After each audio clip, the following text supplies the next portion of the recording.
Karena nanti ada orang-orang yang tidak sadar sesungguhnya doanya sudah dijawab, tapi dia tidak menyadari itu. Bahkan merasakan doanya kok nggak dijawab-jawab gitu. Padahal Allah sudah menjawabnya. Nah, seperti apa ukuran kita mengetahui bahwa doa kita telah terjawab, atau doa kita barangkali belum dijawab, atau tidak dijawab? Apa ukuran ketiga hal itu? Itu yang coba kita turunkan di pembahasan pagi ini.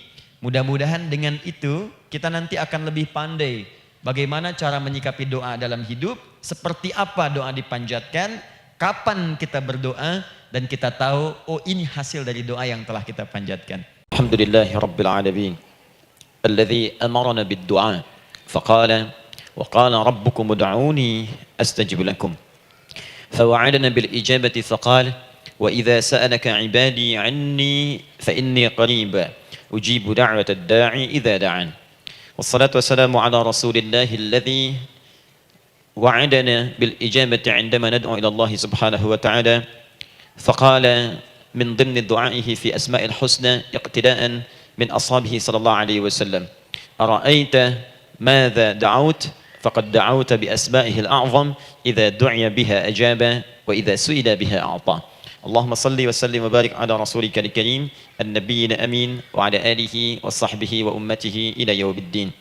Amma ba'd, fa ya ibadallah, usi nafsi wa iyyakum bi taqwallahi faqad faza al-muttaqun fala tamutunna illa wa antum muslimun. Saudariku sekalian, para ibu baik yang di dalam ruang masjid ataupun yang di luar masjid, sekitaran masjid dan studio, saya ingin mengajak pada seluruhnya tanpa kecuali, mari kita senantiasa bersyukur pada Allah Subhanahu wa taala atas nikmat yang telah kita dapati sampai dengan pagi hari ini. Syukur itu selalu menambah ketenangan di dalam jiwa. Syukur itu bisa mengentaskan sebagian persoalan hidup yang kita rasakan. Syukur itu bisa menambah kekuatan dari perasaan lemah yang kita rasakan. Dan syukur itu puncaknya bisa mengantarkan ke dalam surga terbaik yang dijanjikan, hingga Allah menyebutkan kemudian dalam Al-Quran, wa qalilun min ibadiyasy syakur. Sedikit sekali di antara hamba-hambaku itu yang bisa menjadi orang yang pandai bersyukur kepada Allah Subhanahu wa taala. Mudah-mudahan hidupan kita sampai hari ini seluruhnya diterima oleh Allah Subhanahu wa taala sebagai amal saleh, dan semoga yang belum mendapatkan hidayah untuk berislam sampai dengan pagi hari ini dihunjamkan hidayah kepada dalam jiwanya oleh Allah Subhanahu wa taala agar bisa berislam sebelum wafat menghadap Allah Subhanahu wa taala. Baik, hari ini kita akan belajar, saya akan cepat masuk kepada pembahasan karena waktu kita cukup singkat, tentang orang-orang yang dikabulkan doanya yang tersebut dalam Al-Quran khususnya dan sunnah-sunnah Rasulullah SAW. Kita akan bagi pembahasan kita ke dalam 3 bagian. Pertama, kenapa kita mesti berdoa? Di poin pertama. Pertama, kenapa kita mesti berdoa? Yang kedua, bagaimana cara berdoa yang baik, yang cepat dikabulkan oleh Allah Subhanahu wa taala. Jadi yang pertama, mengapa kita mesti berdoa? Esensi doa itu apa, kan? Yang kedua, bagaimana cara berdoa yang sekiranya cepat dikabulkan oleh Allah Subhanahu wa taala. Dan yang ketiga, kita akan melihat ukuran pengabulan doa. Seperti apa doa itu dikabulkan. Karena nanti ada orang-orang yang tidak sadar sesungguhnya doanya sudah dijawab, tapi dia tidak menyadari itu. Bahkan merasakan doanya kok nggak dijawab-jawab gitu. Padahal Allah sudah menjawabnya. Nah, seperti apa ukuran kita mengetahui bahwa doa kita telah terjawab, atau doa kita barangkali belum dijawab, atau tidak dijawab? Apa ukuran ketiga hal itu? Itu yang coba kita turunkan di pembahasan pagi ini. Mudah-mudahan dengan itu kita nanti akan lebih pandai bagaimana cara menyikapi doa dalam hidup, seperti apa doa dipanjatkan, kapan kita berdoa, dan kita tahu oh ini hasil dari doa yang telah kita panjatkan. Sepakat sampai di sini? Baik ya, tinggal sepakat saja ya. Kan biasanya yang nerangkan saya, nulis saya, ngapus saya sampai selesai pula. Baik, ayo kita mulai. Bismillah. Mengapa kita mesti berdoa? Kita buka dulu ibu sekalian. Ya, yang di ruangan ini ataupun yang di bawah, semuanya insya Allah memiliki kemuliaan yang sama di hadapan Allah Subhanahu wa taala sesuai dengan keikhlasannya. Ya, sesuai dengan keikhlasannya. Karena hadisnya umum sifatnya. Man salaka tariqan yaltamisu fihi ilma sahhalallahu lahu tariqan ilal jannah. Siapa yang menyiapkan dirinya menempuh perjalanan dan dia meniatkan ingin belajar pengetahuan agama walaupun sedikit, maka dia akan dapat balasan dari Allah, minimal setiap langkahnya akan dicatat meringankan langkah dia ke surga nantinya. Ya, dan di situ tidak disebutkan khusus bagi yang di dalam ruangan masjid. Lantai 2 lagi misalnya. Tidak. Ya, jadi yang di sekitaran, yang di depan semua berdasarkan niatnya, ya. Berdasarkan niat dan kuantitas amalannya. Di kuantitas itu tambah. Mungkin Ustadz belum datang, ibu ada yang berzikir, ada yang baca Al-Quran, ada yang istighfar. Itu yang nambah pahala. Ya. Kalau yang pasang status, pasang kamera, itu saya nggak tahu. Ayo kita kembalikan sini. Pertama, Quran surah ke-7 ayat 172. Quran surah ke-7 Al-A'raf ayat 172. Kemudian setelah itu diperintahkan dalam Al-Quran surah ke-40 Ghafir ayat ke-60. Lalu kita praktekkan ini dalam keseharian kita. Saya beri contoh misalnya Quran surah ke-2 ayat ke yang paling banyak nih dibaca 201. Kadang-kadang misalnya Quran surah kedua ayat 286. Banyaklah. Quran surah ke-7 ayat 23 misalnya dan seterusnya.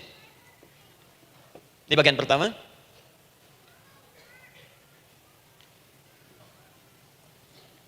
Bagian kedua, nanti kita akan belajar bagaimana cara berdoa yang baik yang dikabulkan.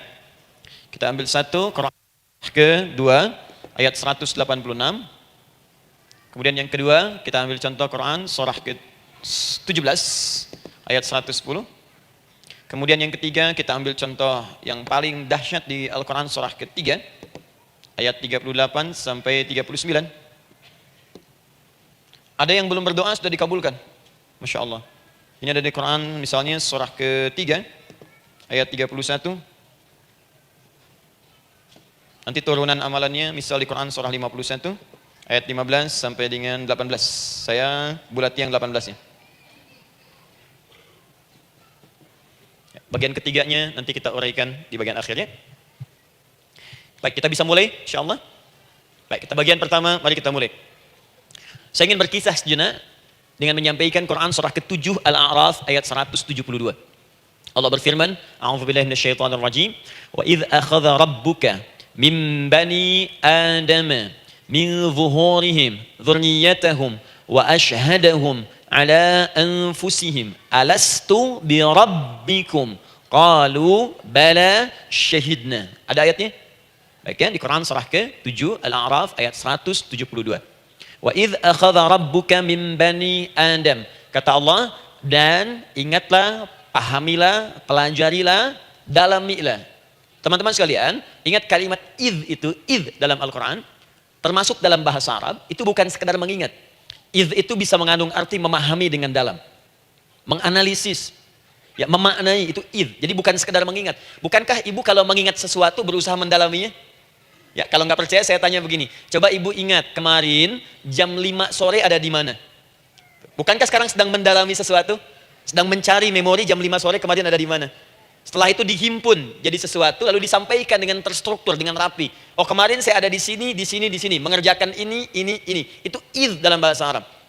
Jadi kalau di Al-Qur'an ada kalimat idz, itu berarti bukan sekedar kita diminta mengingat tapi juga merenung, mendalami, memahami dengan dalam. Paham insyaallah? Baik, sekarang perhatikan. Nanti kalau ibu baca Al-Quran, maksud saya, ibu bisa menerjemahkan sendiri dan memahami dengan baik. Ya, misal kalimat idz pertama dalam Al-Quran misal ditemukan di Quran surah kedua ayat 30. Wa idz qala rabbuka lil malaikati inni ja'ilun fil ardi khalifah. Idz akan ditemukan. Nah, sekarang ayat tentang korelasinya dengan doa, kita buka Quran surah ke-7 tadi ayat 172. Wa idz akhadha rabbuk, dan pahami ya kata Allah, renungkannya, maknai dengan dalam ketika Allah menyampaikan, membuat komitmen dengan semua anak cucu Adam tanpa kecuali. Semuanya. Ingat kalau ditemukan kalimat Bani Adam. Bani Adam disebutkan 7 kali dalam Al-Quran. Ya, berapa kali? 7 kali. Kalimat Bani Adam. Bani Adam. Ini menunjuk pada semua keturunan anak cucu Adam sampai selesai kehidupan. Ya, dari Nabi Adam alaihissalam, kemudian pasangannya Sayyidah Hawa alaihissalam, kemudian keduanya mulai berumah tangga, melahirkan keturunan. Diabadikan di Al-Quran surah keempat, ya, surah Ibu, ayat yang pertama. Ya ayyuhan nasu taqu rabbakumul ladzi khalaqakum min nafsin wahidah wa khalaqa minha zawjaha. Di situ kemudian ada Adam, zawjaha Hawa. Ya, wabatha minhuma rijalan katsiran wa nisaa. Dari situ turun keturunan laki-laki perempuan, laki-laki perempuan. Nanti menyebar, Bu, ya, menyebar. Ada yang ke Chicago, ada yang di Chicago, ada yang di Singaparna, ada yang di Singapura. Semua nyebar. Ya, di Sunda, dari Jawa sampai ke Sumatera, sampai Indonesia, sampai Nusantara, sampai Asia, Eropa, sedunia. Nanti penyebarannya disebutkan di Quran surah ke-49 ayat ke-13. Ya ayyuhan nasu inna khalaqnakum min dzakarin wa untha. Hai manusia, semua saya ciptakan ada dua jenis. Kalau bukan laki-laki itu pasti perempuan. Jadi tidak ada yang ketiga. Ingat ya? Kalau bukan laki-laki siapa? Perempuan. Jadi tidak ada misalnya, maaf, laki-laki yang keperempuan-perempuanan yang gerakannya melambai, ya, kata-katanya terlampau lembut misal, dan tidak ada pula perempuan yang perkasa, ya, terlampau kuat misalnya, melampaui batas-batas standarnya. Jadi kalau bukan laki-laki pasti perempuan. Dua saja. Jadi kalau misalnya masih ada yang bingung, tentukan dirinya, ya, dan lihat fitrahnya. Lihat fitrahnya. Baik, kemudian waja'alnakum syu'uban wa qabaila. Kami tempatkan kalian mungkin beda-beda tempat. Syu'ub, beda tempat. Ya, ada yang misalnya RT, RW, kecamatan, beda kampung, beda negara, sampai seluruh dunia. Wa qabail, satu tempat itu sukunya bisa beda. Coba Ibu lihat misalnya, ya, di daerah Sumatera saja ada berapa suku? Di Sunda paling banyak suku, ya? Banyak sekali. Jadi bisa lain-lain, bisa beda-beda. Nah, lita'arafu, semua saling mengenal, silakan. Nah, ketika semua tadi ditempatkan di semua pelosok dunia, baik laki-laki, perempuan, dari anak keturunan Adam, itu semua anak keturunan Adamnya disebut dengan satu nama saja dalam Al-Quran, yaitu Bani Adam. Jadi kalau kita mau cari keturunan kita, sampai ke asal mula kita, dari kita sekarang, itu semua akan tersambung kepada Adam alaihissalam. Puncaknya akan ke sini. Ya. Dan tidak akan nyasar kemana-mana, Bu. Ya. Ada sebagian manusia, nasabnya tidak ingin ke Adam, inginnya bergeser, sehingga mengatakan manusia berasal dari monyet katanya. Ya. Ada yang berkata begitu. Ibu sampaikan saja kalau bapak dari monyet, silakan saja, jangan ngajak-ngajak saya, gitu ya. Nah, jadi semua manusia itu pasti akan kembali ke sini, ya, ke Adam alaihissalam. Karena itu saya pernah sampaikan termasuk di sini di hadapan ibu semua.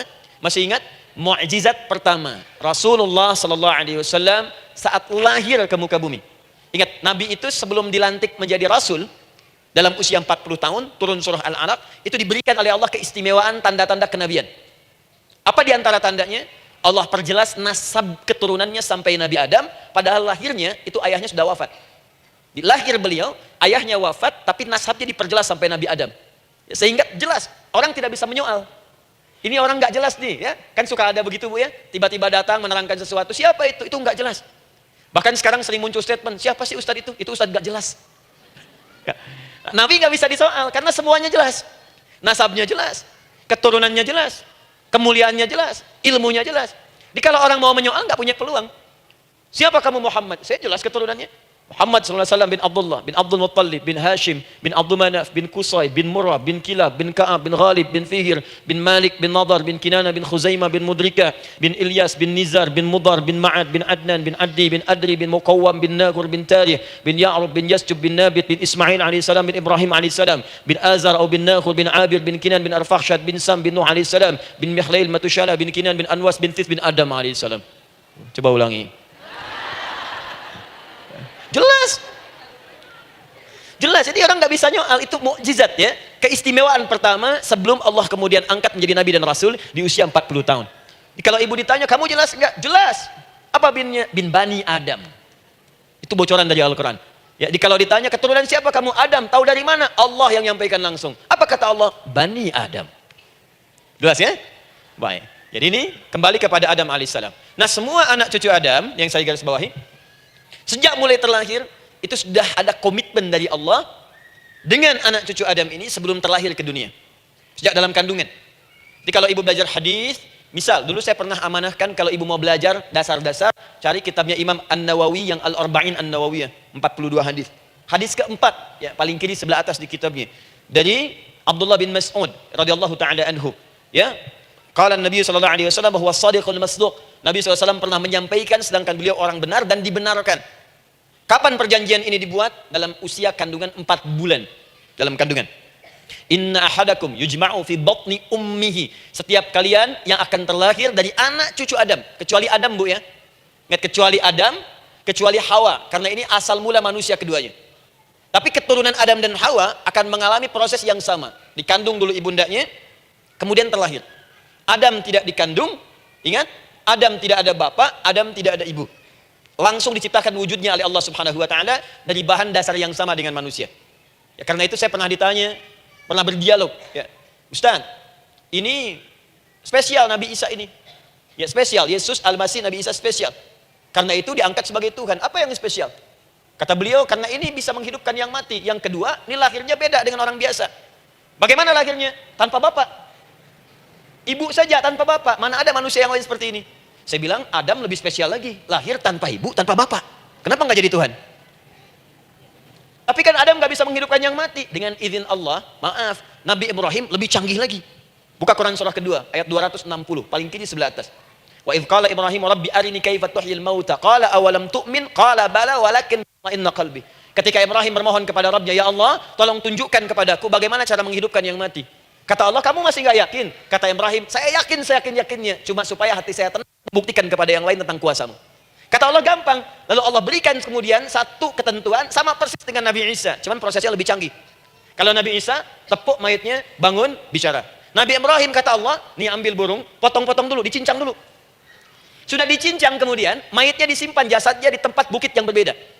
Kalau sekarang potong burung, simpan di bukit satu, jasad yang kedua simpan di bukit B. Kepalanya simpan di bukit A, ekornya simpan di bukit B, badannya simpan di bukit C. Panggil dengan nama Allah. Thummat uhunna ya'tina kasa'ya. Panggil, bismillah dengan nama Allah, hidup.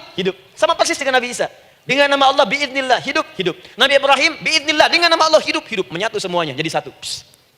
Kalau Nabi Isa kemudian ada yang menduga sebagai Tuhan, kenapa Nabi Ibrahim tidak angkat jadi Tuhan? Paham ya? Nah, ini menunjukkan bahwa ada pola pemikiran yang harus dikembalikan supaya benar cara memahaminya. Jelas sampai sini? Maaf saya sedikit agak lompat ya. Saya kembalikan kemudian, perhatikan sini. Inna ahadakum yujma'u fi batni ummihi. Karena itu semua anak cucu Adam, beda dengan Adam, akan proses lahirnya dikandung dulu di perut ibundanya. Fokus baik-baik. Arba'ina yauman nutfah, 40 hari pertama baru kemudian proses antara spermatozoa dengan ovum berproses. Thumma yakunu mithla dzalika, kemudian alaqah. 40 hari yang kedua jadi alaqah, zigot yang menempel di dinding rahim.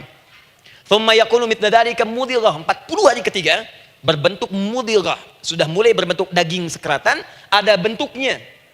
Dan usianya sudah 4 bulan, 40 hari ketiga, 120 hari.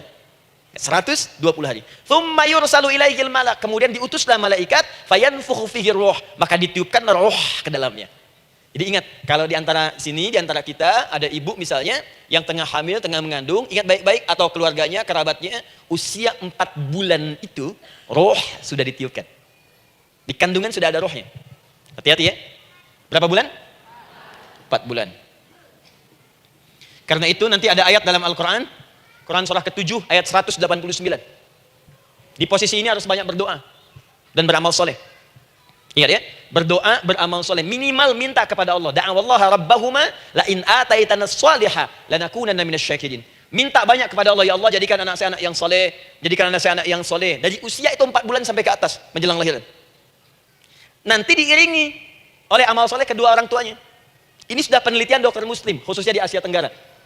Saya diskusi dengan seorang dokter muslim, ternyata ada korelasi amal soleh yang dikerjakan kedua orang tua, ayah dan bunda, atau calon ayah dan bunda, kepada anak yang sedang dikandung, yang belum dilahirkan. Jadi kalau orang tuanya rajin baca Al-Quran, itu berpengaruh ke anak, Bu. Dan penelitian terkini, itu mempercepat anak itu menjadi seorang penghafal Quran ketika lahir. Ya, pernah satu kali dibacakan Al-Quran, posisi janin itu berubah. Seperti sujud gitu. Itu penelitian sudah di MRI waktu itu dilihat ya, kelihatan. Jadi ada korelasi antara kesolehan orang tua dengan kesolehan anak yang sedang dikandung. Hati-hati ya. Tapi yang penting diketahui adalah dalam usia kandungan 4 bulan itu disebutkanlah isyarat di Quran surah ke-7 ayat 172 terjadi perjanjian komitmen dengan Allah Subhanahu wa taala. Apa perjanjiannya? Wa idh akhadha rabbuka min bani adama min zuhurihim dzurriyyatahum wa asyhadahum ala anfusihim. Lihat perjanjiannya, saya fokus di kalimat ini, alastu bi rabbikum. Apakah engkau akan berkomitmen saat ini? Bersaksi? Karena kalimatnya bersaksi. Wa asyhadahum, dan mereka bersyahadat, bersaksi, komitmen. Di komitmennya menggunakan kata syahadat di sini. Karena itu nanti setiap bayi yang sudah terlahir dari rahim ibu manapun itu berada dalam keadaan suci karena sudah bersyahadat dalam perut ibundanya. Masih ingat hadis ini? Kullu mauludin yuladu 'alal fitrah. Setiap yang terlahir dari rahim perempuan manapun itu membawa fitrah. Apa di antara fitrah yang dimaksudkan itu? Fitrah keislaman, fitrah mengakui Allah sebagai Tuhan. Itu nanti ada di Quran surah ke-30 ayat ke-30, paling kanan sebelah atas. Quran surah 30 ayat 30. Fa'aqim wajhaka lid-dini hanifa. Hei setiap manusia, fa'aqim wajhaka, hadapkan, pasrahkan, arahkan dirimu sepenuhnya. Lid-dini, pada ketentuan ad-din, hanifa, dengan lurus. Di setiap manusia itu punya fitrah untuk beragama. Punya kecenderungan untuk mencari Tuhan. Silakan ibu cek, manusia manapun yang pernah hidup, itu pasti akan mencari Tuhan. Silakan. Karena itu Allah beri jalan, begini cara mencarinya. Fitratallahi allati fataran nasa 'alaiha, itulah fitrah manusia yang telah Allah berikan pada dirinya bahkan sebelum dia terlahir. Di antara fitrah manusia ada kecenderungan untuk mencari Tuhan. Ada kecenderungan untuk mendekat kepada Allah. Bahasa Qur'annya din, lid-dini hanifa. Apa itu din? Itulah Islam. Quran surah ke-3 ayat 19. Inna dina indallahil Islam. Karena itu silakan cek, semua orang itu pasti akan mencari Tuhan. Setiap manusia. Ada yang melihat kayaknya ada di hewan, kayaknya ada di pohon, kayaknya ada di alam, kayaknya ada di patung, kayaknya ada di... Mencari dia. Terus Allah beri jalan. Kalau kamu ingin mencari yang benar, din yang dimaksud Islam, diberikanlah tuntunan dalam Islam. Jelas sampai sini? Baik. Karena itulah kemudian setiap bayi yang terlahir itu disebut oleh Nabi dia suci, dia bersih karena telah membawa risalah Islam dalam dirinya. Hanya sayang nanti fa abawahu yuhawidanihi au yunassaranihi au yumajjisanihi. Lingkungan nanti akan merubah dia keluar dari fitrahnya. Bisa dipengaruhi, tiba-tiba berubah misalnya keyakinan. Bisa karena kejadian tertentu dia jauh dari Allah Subhanahu wa taala. Dia muslim, cuman karena kondisi tertentu, pekerjaan menjauhkan dia dari Allah, lupa salat. Telenovela menjauhkan dia dari Al-Quran. WhatsApp, Facebook, media sosial melupakan dia dari ibadah. Coba ibu, kalau online setiap hari berapa kali dengan media sosial? Ganti status. Online dengan Allah berapa kali dalam sehari? Coba hitung. Online dengan Allah yang paling maksimal kan sholat fardu. 5 kali. Kalau 1 kali 5 menit kali 5, cuma 25 menit. 25 menit online dengan Allah. Berapa menit online dengan media sosial yang tidak nyata? Dan cita-cita masuk surga. Ayo sini. Nah, saya belum selesai. Jadi yang pertama, dalam perjanjian 4 bulan ini, pertama ada komitmen bersyahadat menuhankan Allah. Tapi yang kedua, ini yang dahsyat. Perhatikan kalimatnya, fokus. Saat Allah memperkenalkan dirinya, dalam kandungan kita, usia 4 bulan itu, dengan nama apa Allah memperkenalkan dirinya? Coba lihat ayatnya. Alastu bi rabbikum, dengan nama Rabb. Wa idh akhadha rabbuka min bani adama dzurriyyatahum awas wa ashhadahum ala anfusihim alastu bi rabbikum, dengan nama Rabb. Nah, ibu sekalian, kata Rabb ini itu berasal dari kata ar-rububiyah. Ar-rububiyah yang berarti sifat merawat, memberikan semua kebutuhan. Saya ulang ya.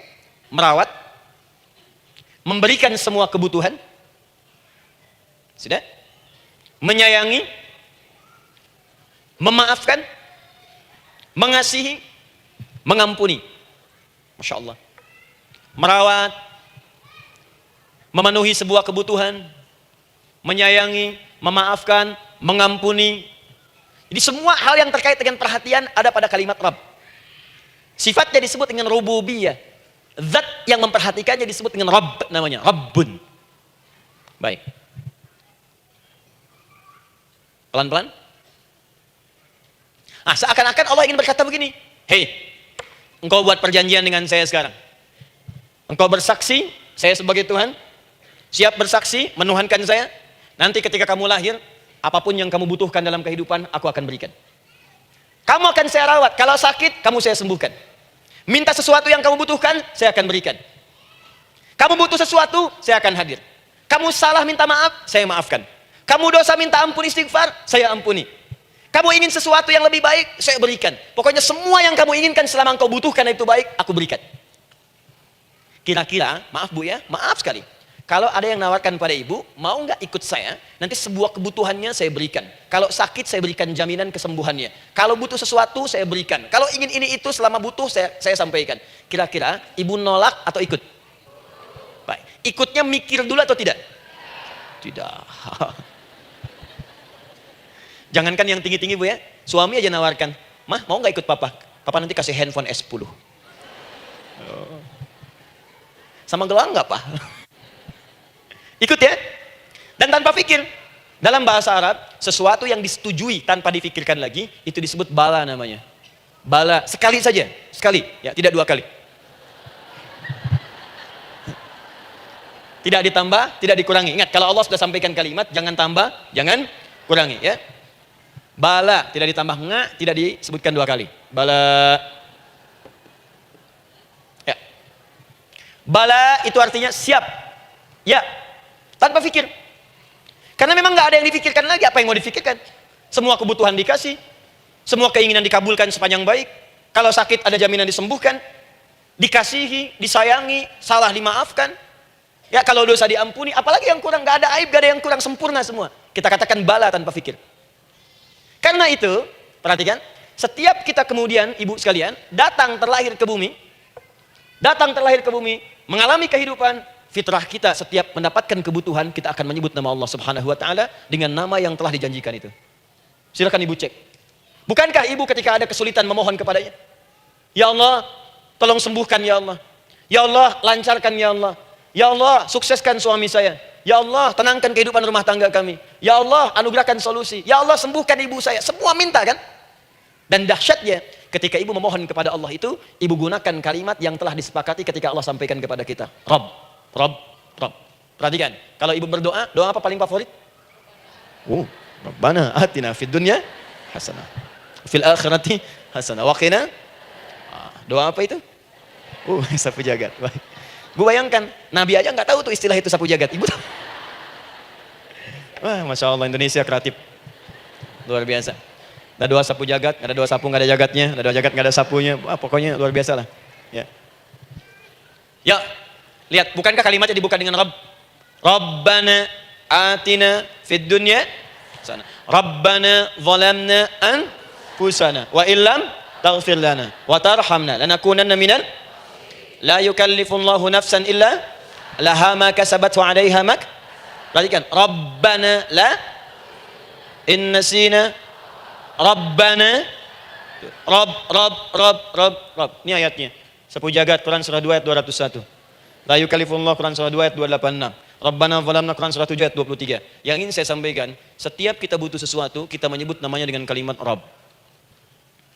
Kenapa kita katakan Rabb? Karena Allah sendiri menyebutkan dengan kalimat Rabb. Alastu bi rabbikum, saya nanti adalah Tuhan yang akan memperhatikan kalian, menyayangi kalian. Saya Tuhan yang akan merawat kalian, memberikan semua kebutuhan.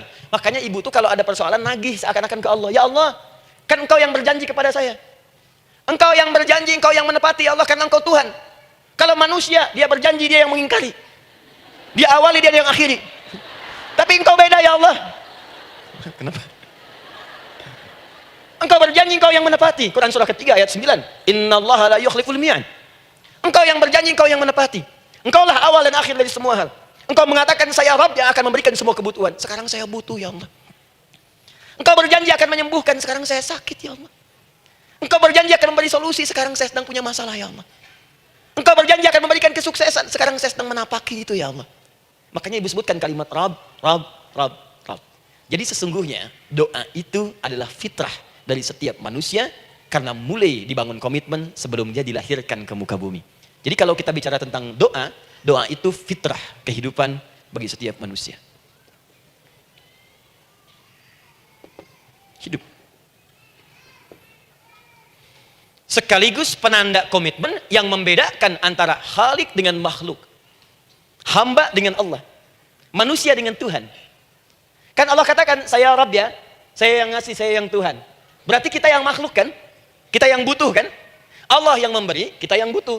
Untuk membedakan mana yang butuh, mana yang ngasih, maka pembedanya adalah doa. Jadi kalau ada manusia yang nggak pernah doa selama hidup, itu tandanya ada yang salah dengan kehidupannya. Karena seakan-akan dia nggak butuh Tuhan. Sebab perbedaan manusia dengan Tuhan itu sebelum lahir, salah satunya ditunjukkan dengan sifat butuh kita kepada Allah. Makanya sekaya-kayanya orang, itu pasti berdoa. Manusia paling kaya di muka bumi pun, kalau besoknya mau ada pekerjaan atau proyek, dia berdoa dulu tuh. Ya Tuhan, tolong lancarkan proyek ini. Butuh. Pejabat setinggi-tingginya, Kalau sudah mau mulai kemudian ada pemilihan, kalau mulai ada kebijakan, kalau mulai ada apapun berdoa juga. Itu tandanya butuh. Butuh. Di setiap manusia itu pasti butuh dengan Allah. Karena itu kalau ada manusia yang nggak pernah berdoa selama hidupnya, itu langsung mendapatkan kecaman dari Allah dan dijamin akan masuk neraka yang paling dalam. Karena seakan-akan dia sedang nggak butuh dengan Allah. Saya ulang ya, saya ulang. Doa itu fitrah hidup manusia yang sekaligus menunjukkan statusnya sebagai hamba. Jadi kalau ibu update status di media sosial, mulai sekarang tuliskan hamba. Hamba. Sudah. Mau sifatnya apapun tetap hamba. Ya, mau pejabat, mau orang kaya, mau cukup, mau macam-macam, mau ustadz, mau syekh, mau habib, tetap ujungnya hamba. Dan butuh penghambaan itu diwujudkan dalam bentuk doa. Muncullah Quran surah ke-40 ayat ke-60. Wa qala rabbukum, rabb, selalu rabb. Wa qala rabbukum ud'uni astajib lakum. Innal ladzina yastakbiruna an ibadati, awas, sayadkhuluna jahannama dakhirin. Allahu akbar. Dan Rabbmu berfirman, mengingatkan kembali kepada kalian semua, hei hamba-hambanya. Kalau ada kebutuhan, kalau ada masalah, kalau ada permintaan, kata Allah, ayo doa sama saya. Minta. Kan kita sudah bikin perjanjian. Makanya Allah katakan, kalau punya masalah, Bu, berdoa. Bukan mengeluh. Kalau punya persoalan, Bu, berdoa. Bukan bikin status. Rasanya aku tidak sanggup. Ditulis di Facebook. Ngapain? Terus kalimat Allahnya pun jelas. Minta kepadaku, bukan mengeluhkannya. Kamu tidak seperti yang aku kira. Nungguin komen. Sambil masak, celing ada satu. Ece kunaon. Makin meluas masalah. Untuk abi mas sabar. Sudah. Paham ya? Jadi ini kaidah hidup yang pertama. Sebetulnya sederhana, cuma jarang digunakan gitu. Sederhana, cuma jarang dipakai. Kata Allah kan, kamu doa itu, saya kasih ketenangan. Jadi Bu, gini, doa itu manfaatnya, walaupun solusi belum datang, tapi hati tenang. Tenang. Jadi kalau mau curhat-curhat sama Allah, sampaikan, minta, mohon, berikan. Minimal tenang. Saya kasih rahasia ya. Ini di antara kita saja nih. Lihat sini. Saya hapus dulu deh. Bismillah. Masya Allah. Mau ngapus sendiri, nulis sendiri, penghapus, lari sendiri.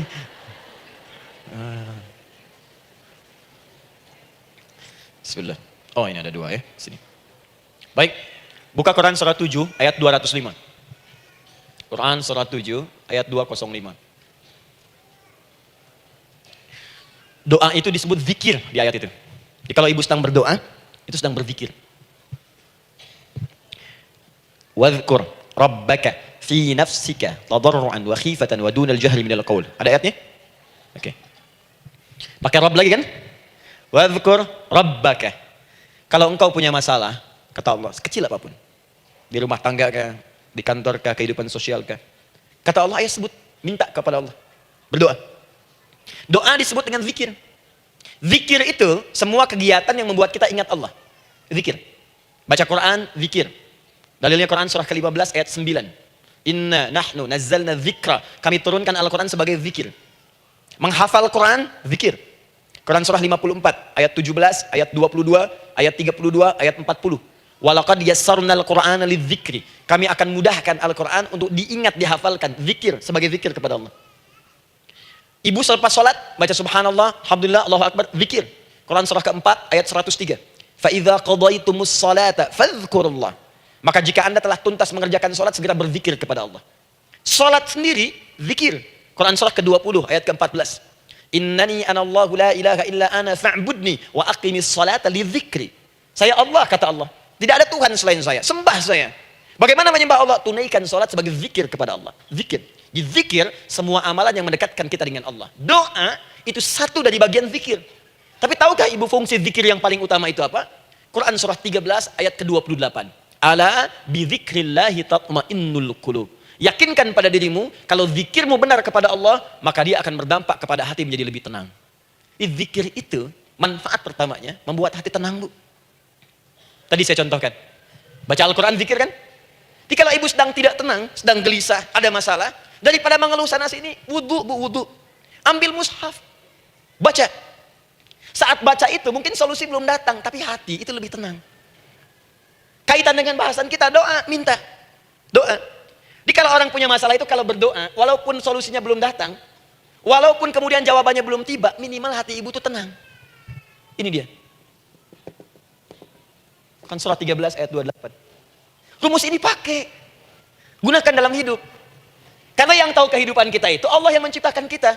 Yang tahu pesawat, yang bikin pesawat. Yang tahu handphone, yang bikin handphone. Yang tahu mikrofon, yang bikin mic-nya. Yang tahu kita, yang menciptakan kita. Ikutilah petunjuk Allah yang menciptakan kita, maka akan langsung terasa manfaatnya. Ibu tidak percaya, silahkan lakukan. Rasakan bedanya, bedakan rasanya. Dan pasti akan terasa bedanya. Akan lain. Tuh. Doa.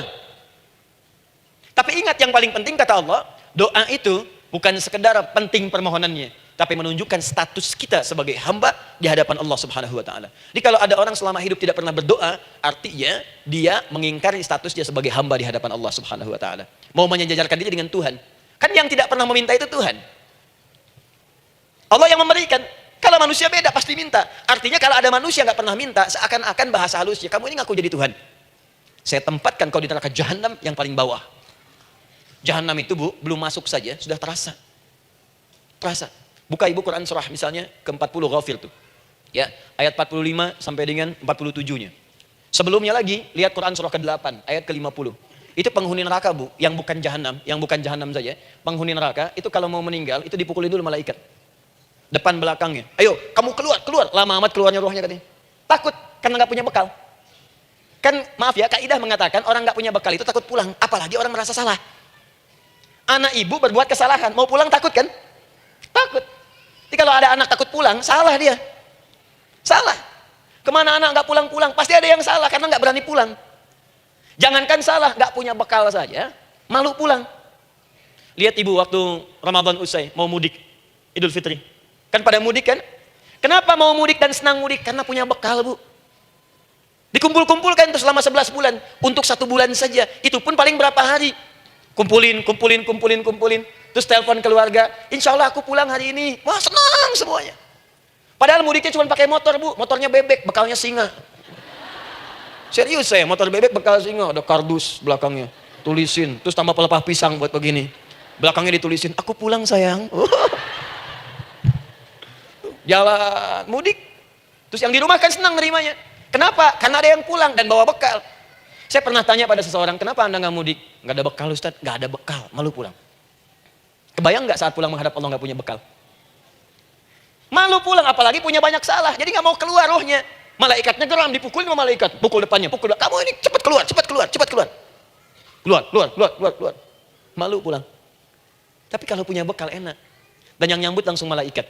Bahkan nanti ada satu amalan saat dikerjakan, itu orang ini sudah masuk surga, tapi semua malaikat di semua pintu surga yang 8 itu datang mengunjungi dia mengucapkan selamat. Itu ada di Quran surah 13 ayat 24. Salamun alaikum bima sabartum fa ni'ma uqbaddar. Selamat ya saat di dunia sabar mencari bekal, dan ini bekal terbaik yang kamu dapatkan, silakan nikmati surga yang kamu rindukan itu. Ini nikmatnya tempat yang pernah nanti kamu kunjungi. Dan tinggal abadi di situ. Yang nyambut malaikat. Bayangkan semua malaikat bu. Semua malaikat dari pintu surga datang nyambut dia. Wah, Masya Allah, malaikat Jibril, Israfil, malaikat maut. Maaf ya, dicabut kemarin. Biasa, selamat. Dunia aja kalau ada yang nyambut senang kan? Rumah dicet datang, sambut depan rumah, semua hidangan ada. Oh, Masya Allah. Bahkan yang tidak ada jadi ada. Luarnya kongguan, dalamnya rangginang gitu kan. Wah, muncul semua. Paham ya? Jadi ini bagian pertama. Jadi kita katakan kenapa manusia mesti berdoa. Jawabannya karena manusia itu hamba. Dan doa itu adalah fitrah bagian dari kehidupan. Kenapa manusia mesti berdoa? Karena ada komitmen dari Allah. Setiap dia mendapatkan sebuah persoalan, maka Allah akan jawab dan berikan jawaban dari semua persoalannya. Jalan mendapatkan jawaban itu adalah doa. Kenapa manusia mesti berdoa? Karena dia butuh dengan Allah. Dan puncaknya, kenapa dia mesti berdoa? Karena Allah ingin membahagiakan kehidupan dunianya sebelum sampai ke abadiannya di akhirat. Jadi ketika kita berdoa, sebetulnya kebaikan untuk kita karena Allah ingin kita bahagia. Ingin mudah hidupnya. Jadi kalau ada orang nggak berdoa, sesungguhnya dia sedang menyulitkan diri sendiri dalam kehidupan dunianya sampai ke akhiratnya. Jelas sampai di sini? Masya Allah. Alhamdulillah. Baik, kalau sudah paham, saya hapus ini, kita masuk bagian yang kedua. Hapus lagi. Sub Muslimah edisi ke-15. 15 kali datang sendiri, nangis sendiri, nulis sendiri, ngapus sendiri. Masya Allah. Tinggal lihat, catat, masuk surga. Masya Allah. Alhamdulillah. Baik. Baik. Sudah? Alhamdulillah. Saya ingin setiap pembahasan kita dipahami ya.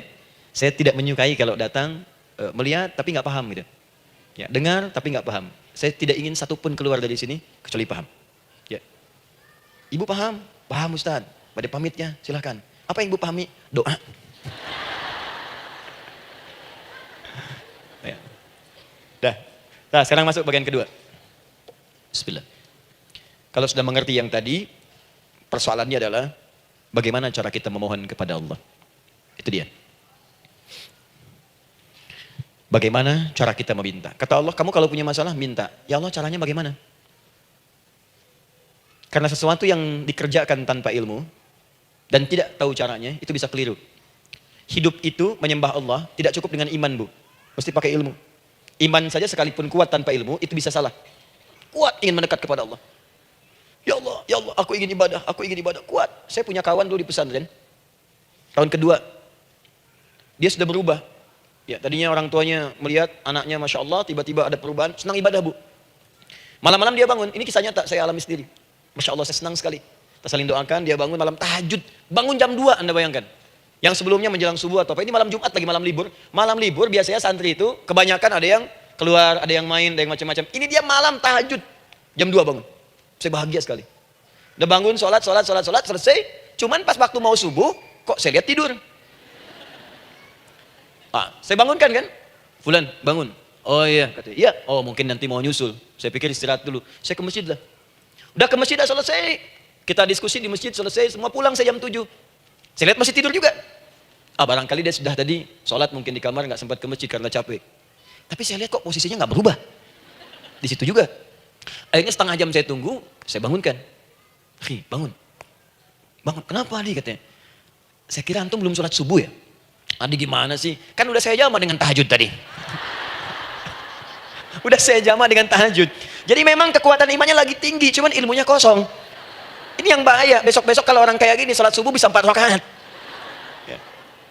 Karena itu berdoa penting, cuma kita mesti tahu caranya. Yuk kita mulai bagian pertama. Quran surah kedua, ayat 186. Paling kiri sebelah bawah.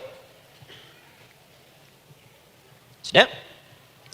Wa idza sa'alaka ibadi anni fa inni qarib. Fokus. Kata Allah, kalau hamba-hambaku Muhammad SAW bertanya kepadamu, minta petunjuk untuk mencari-cari aku. Tuh Bu, coba lihat. Ayat doa dibuka lagi dengan kalimat hamba. Untuk menegaskan status kita. Jadi kalau ditanya, kita siapa di hadapan Allah? Makanya nggak usah sombong.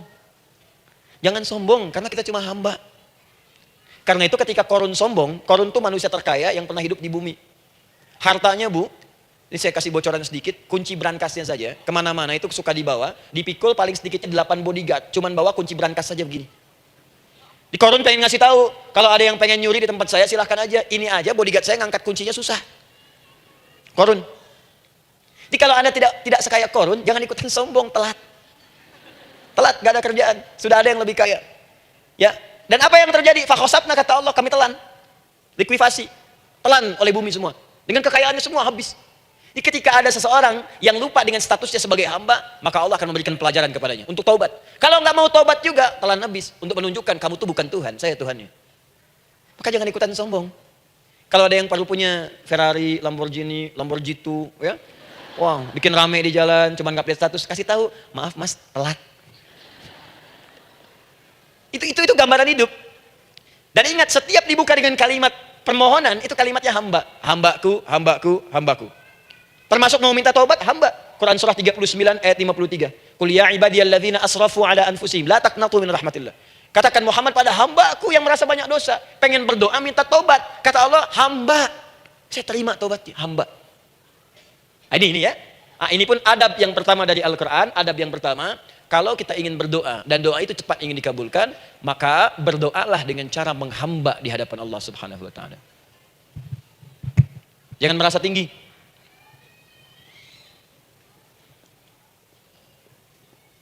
Saya turunkan caranya. Bagaimana cara menghamba itu yang cara yang baik? Fokus. Wa idza sa'alaka 'ibadi 'anni, Muhammad SAW, jika ada hamba-hambaku bertanya padamu tentangku, ingin mencari-cari aku. Masya Allah, ibu maaf ya, biasanya kan kalau orang mencari Allah, ingin mendekat kepada Allah, entah itu datang ke masjid, bangun malam, biasanya motifnya cuma dua. Satu, ada kebutuhan, pengen berdoa, terus dekat sama Allah. Besok mau arisan, malamnya tahajud.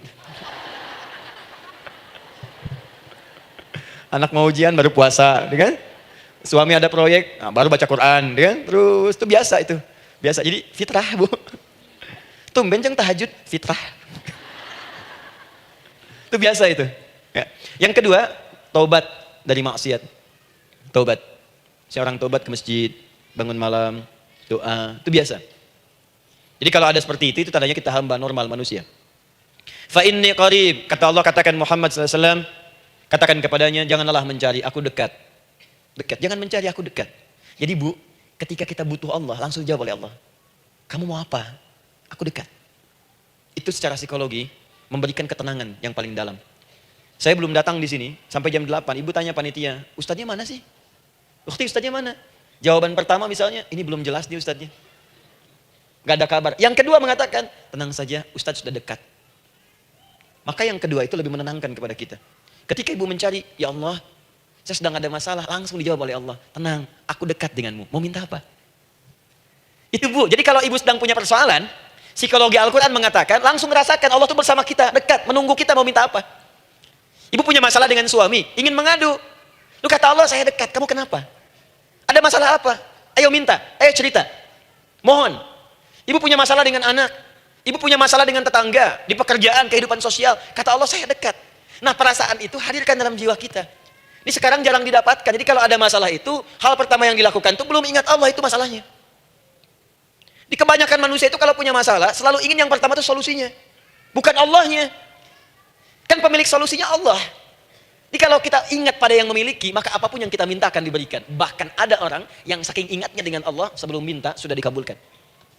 Itu yang dahsyat.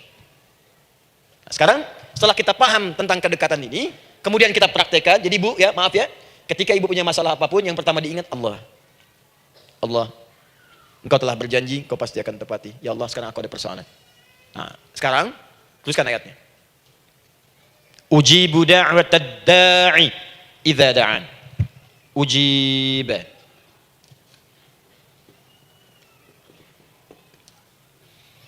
Ujibu da'watad da'i idza da'an.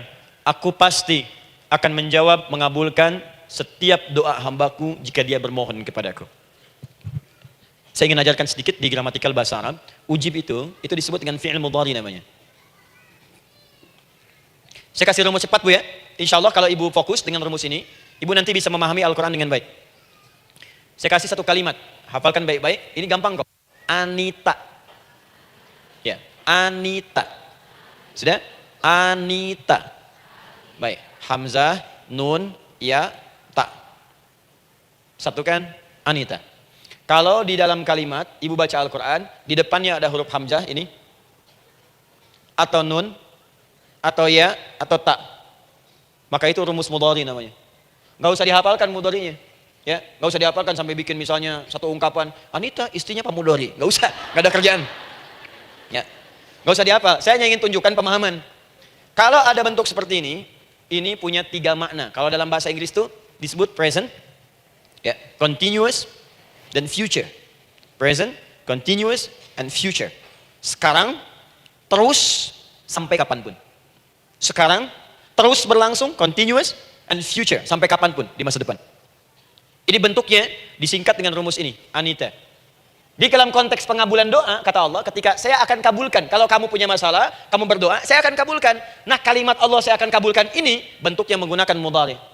Ada Hamzah di depannya, ujib. Artinya apa? Kalau ibu sekarang berdoa, saya akan kabulkan, kata Allah. Terus kamu berdoa, saya akan jawab. Nanti pun punya masalah di masa depan, kamu berdoa, saya jawab juga. Jadi artinya, tidak ada doa yang sia-sia. Semua doa, ingat, sepanjang kita butuhkan, pasti Allah berikan. Doa itu, sepanjang kita butuhkan, pasti akan dijawab. Nanti kapan dijawabnya, seperti apa jawabannya, nanti bagian ketiga. Kadang-kadang minta sekarang, dijawabnya nanti. Minta sekarang, dijawab sekarang. Ada yang mintanya A, dijawabnya B, itu yang paling dahsyat. Ya. Jadi kalau saya tanya, kalau kita berdoa, dijawab tidak oleh Allah? Ya, itu janji Allah. Setiap orang berdoa, pasti dijawab. Nah, hanya persoalannya, seperti apa doa yang cepat dijawab itu? Apakah semua doa langsung dijawab seketika? Akankah mendapat jaminan langsung dijawab? Ternyata kalimat dijawab ini diikat dengan syarat ketentuan berlaku. Apa di antara syarat dan ketentuannya ini? Teruskan ayatnya. Falyastajibuli. Syarat pertama. Kalau doamu ingin cepat aku jawab, falyastajibuli. Maka engkau pun harus cepat merespon setiap seruanku. Jawab seruanku dengan cepat. Doa ingin dijawab oleh Allah. Maka kata Allah, kamu pun harus menjawab setiap seruanku. Jawab seruan Allah. Ayo respon, adil. Maunya dapat gaji aja, kerja nggak mau. Ya? Apa ibu pikir duduk manis, santai di ruangan tengah, tiap bulan suami datang berikan uang belanja? Belum tentu. Kalau sikap tidak bagus, ya interaksi tidak mulia, maka belum tentu itu didapatkan. Maka syarat pertama kata Allah, kalau doamu ingin cepat aku jawab, maka setiap aku seru, cepatlah engkau kemudian kerjakan dan jawab itu. Jadi ternyata seruan Allah itu terkait berkelindan dengan pengabulan doa. Jadi ketika ibu diseru oleh Allah, diminta diperintahkan sesuatu oleh Allah, sebetulnya itu kunci untuk mendapatkan jawaban doa kita, Bu. Dipanggil kita, ayo cepat datang sini, mau minta apa? Minta, saya kasih. Apa di antara kunci doa itu, Ustaz? Yuk kita lihat. Adalah jawaban dari seruan Allah. Apa di antara seruan Allah itu? Saya beri contoh satu misalnya. Allah perintahkan kita untuk sholat. Bahkan diseru, diingatkan 5 kali dalam sehari. Sholat. Bukankah kita diseru, Bu? Dipanggil 5 kali sehari untuk sholat? Allahu Akbar, Allahu Akbar. Ya? Diingatkan kan? Ayo, ingat Allah, ingat Allah, ingat Allah, ingat Allah. Allah Maha Agung, Maha Besar semuanya. Dan seterusnya. Perhatikan baik-baik. Apa tujuan Allah menyuruh kita dalam sholat? Ternyata bukan ingin memberikan beban ruku dan sujud. Bukan sujudnya yang penting. Karena semua makhluk tidak sujud pun tidak akan menurunkan status Allah sebagai Tuhan. Allah tetap Allah, gak ada ruginya. Yang rugi kita, ternyata ketika disuruh sujud, disuruh ruku itu, ternyata yang ditunggu itu bukan ruku sujudnya. Allah nunggu, punya masalah apa? Mau minta apa? Karena itu dalam ilmu fikih, ibu buka semua kitab fikih. Salat itu secara bahasa disebut dengan doa. Nama lain dari doa adalah salat. As-salatu hiya doa. Salat adalah doa. Karena itu semua bacaan dalam salat doa semua. Coba lihat. Baru takbir, Allahu Akbar, doa iftitah. Al-Fatihah, doa, Bu. Jangan dikira Al-Fatihah nggak ada doanya. Nih, nanti saya berikan cepat ya. Ini highlight dulu. Highlight dulu. Dalam sholat itu, ada 4 keadaan. Ingat ini baik-baik. Nanti ibu manfaatkan minimal zuhur, lakukan. Ada berapa keadaan? 4. Ada 4 posisi, 4 keadaan dalam sholat.